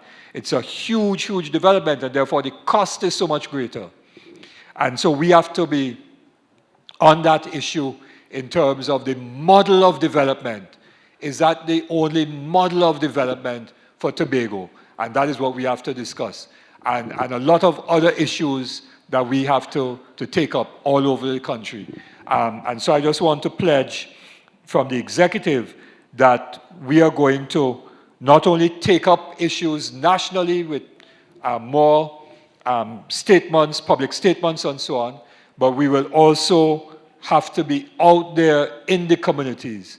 But for us to do that successfully, we have to depend on all of you, because you are already in the communities and therefore can organize the activities that have to be done going forward. So those are the only responses I wanted to make. I think that the points that Brother Yuxi made were very valid here, and I had an informal discussion yesterday afternoon up at UE about it, and I've taken very careful note of very wise ideas. And certainly, when the executive met for about 8 hours last week, Thursday, trying to make sure we are preparing ourselves for not just this assembly, but going forward, we did a lot of soul searching, and not only soul searching in terms of our own level of work, but also with respect to the importance of messaging and so on. So there are some things that we have to do much better. There are some things that we haven't gotten right yet that we now have to get right. And time is of the essence, because we had a planning session in January of this year, and we did not achieve those things that we set out in January. That's 11 months. And that time has gone. We can't catch it back. So I just wanted to say that I'm while I too would have liked more people, all of us would have liked more people, there's some who couldn't make it today for very good reasons and so on. And yes, our mobilization has to be better, more focused, and our message has to be stronger. But I believe that we are in a good place. The opportunity is there. The time is right. What we have to do is do the work, which is what Ozzy is going to speak to now. My task here is a bit short, which is really to provide a summary and highlight some actions that will be required based on the feedback that we got during the communities and regions speak session that we just had. Just to remind everyone of one of our key activity that is coming up is the hamper drive for Christmas. That is in the process of being organized. It'll be very important. I believe we have the donations going on, just to remind everyone to make sure that you go to the social service officer, Melissa, who is by the membership desk, to submit your donations. So that is one of the first things that we're going to have. We're going to be kicking off in the next couple of weeks, actually. I believe that we will want these in by the 16th of December, so that distribution will begin during that week. So that's the first thing. With regards to registration, when we organized the setting, we assumed that everyone will be coming through that door. So we set up registration next to the door. It turns out that there is another entrance to the back. And so we need everyone who have not registered as yet to please register, because that is linked to the kind of work, the practical work that was mentioned going forward in terms of how do we ensure that we can mobilize at the constituency level properly, organize the party properly. So what we were hoping to do was to have persons registered on the basis of the constituency in which they were in. And so we can start having people, the party structured and organized around that, so we can prepare a strong machine to take on the Goliath of UNC and PNM. So for those of you all who came through the back, can you please make sure that you come and you register? I was hoping to get a kind of a tally of how many constituencies we had present here, for example, and have a general sense as to how many people from each of those constituencies were present. But I'm unable to get that because there was just that slight anomaly where persons actually came in from another entrance. But it's very important that persons who are here, if you haven't registered, please come and register. It would assist us in putting the practical things in place for going forward. Next, that is also linked to the first point that was made, strategic positioning with regards to aligning with communities. Now that is going to be key for the work going forward. And I recall our political leader, we were speaking just, I think it's between yesterday and even again this morning. When we talk about building MSJ, what do we mean in a practical sense? Because it can't be a theoretical exercise. And one of the things that he was saying is that, what we really have to do is really build and connect and build the relationships with the communities. And I heard it again mentioned. The building of relationships. No, not just simply us have your name on a sheet and we see that you are from Couva North or Couva South or you're from Digo Martin North, whatever, and our mobilization activity is giving you a call and say, hi, this is Ozzy. We're having an activity next week, Thursday. We're organizing a maxi. Are you able to come? I see some people smiling because you're thinking, yeah, that's kind of how I get here. Yeah. So that has to change, whereby we are building relationships with communities, where we know people, like how, and I am always impressed by how he does it. Our political leader, when he mentions an area, he's calling names. That's because he's built a relationship with the people. And that is what we as activists, and those of us who are on the activist council, that's what we have to do in terms of strategic positioning, I like that, with regards to aligning with communities, is consistent with what the kind of work that we have to do to build relationships with communities. Youth. Let me first ask, all those in this room who are under the age of 35, raise your hand. Okay, I just playing. No, seriously, all those under 35, please raise your hands. Or stand up for a minute. Georgette? All right, all the under 35s, and I'm doing it for a reason, so I'm really going to ask you to stand. All those under 35. Okay, good try, Daniel.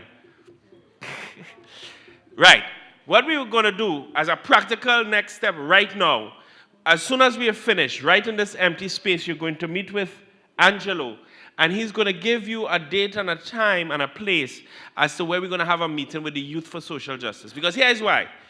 To be honest, you're the ones to carry this party into the future. Yes, you can sit now. Y'all are the ones to carry this party into the future. It is young people who are going to break the cycle that we are in. And I want us to congratulate the young people who came out here this morning, all the under 35s who came out here. And I want to say to you on behalf of the executive, the activist council, and the whole party, that you are going to form a central pillar of the movement for social justice. You are going to spread the message of social justice across the country. So youth is going to be our focus as well going forward. And I'm happy to say that when they stood deputy political leader, there were a lot of young women as well. And I think coming out from this session from Malika, I think there's a strong connection in terms of the role that young women are going to play in moving this party forward. Tobago. I think the next concrete steps with regards to summarizing what I heard is very important, Comrade Warner, that we organize, because we mentioned it several times and the party has never done sent across a proper delegation to Tobago. We must, if not, it will be better before the end of the year, squeeze some time, but we have to send the message that MSJ is also interested in Tobago, and Tobago is important for us. We have had people in Tobago, I remember and I recall very clearly there were some of the brothers over there and sisters over there in Tobago, some of the comrades who kept saying, listen, we want to see people in Tobago. It cannot be the options in Tobago is PNM and PDP. They want options and they want to hear our message. And we cannot deny the people of Tobago our message of social justice. So can we organize, one, I'm putting you strictly in charge of that, to work on getting a delegation to go across to Tobago. There are our brothers and sisters over there. I will be in contact with them so that we, before the end of the year, we can at least establish a strong presence or a presence in Tobago. And finally, with regards to the Petrotrin issue, and I heard it was Comrade, the retiree. What I want to say on that is this, and I agree with everybody who expressed a little disappointment that they felt that here should have been filled. I want to reiterate that point, that in light of that, what is happening, this place should have been filled. So here's how we're going to deal with this thing. It cannot be that simply our political leader goes to a branch hall to just talk to the workers and that's it. Here what has to happen. When it comes, it has to be that the Petrotrin workers can say that, listen, Superior Regional Corporation, Point Fortin, San Fernando, we want to challenge and run for those constituencies in the local government elections to run the PNM and UNC out of those areas.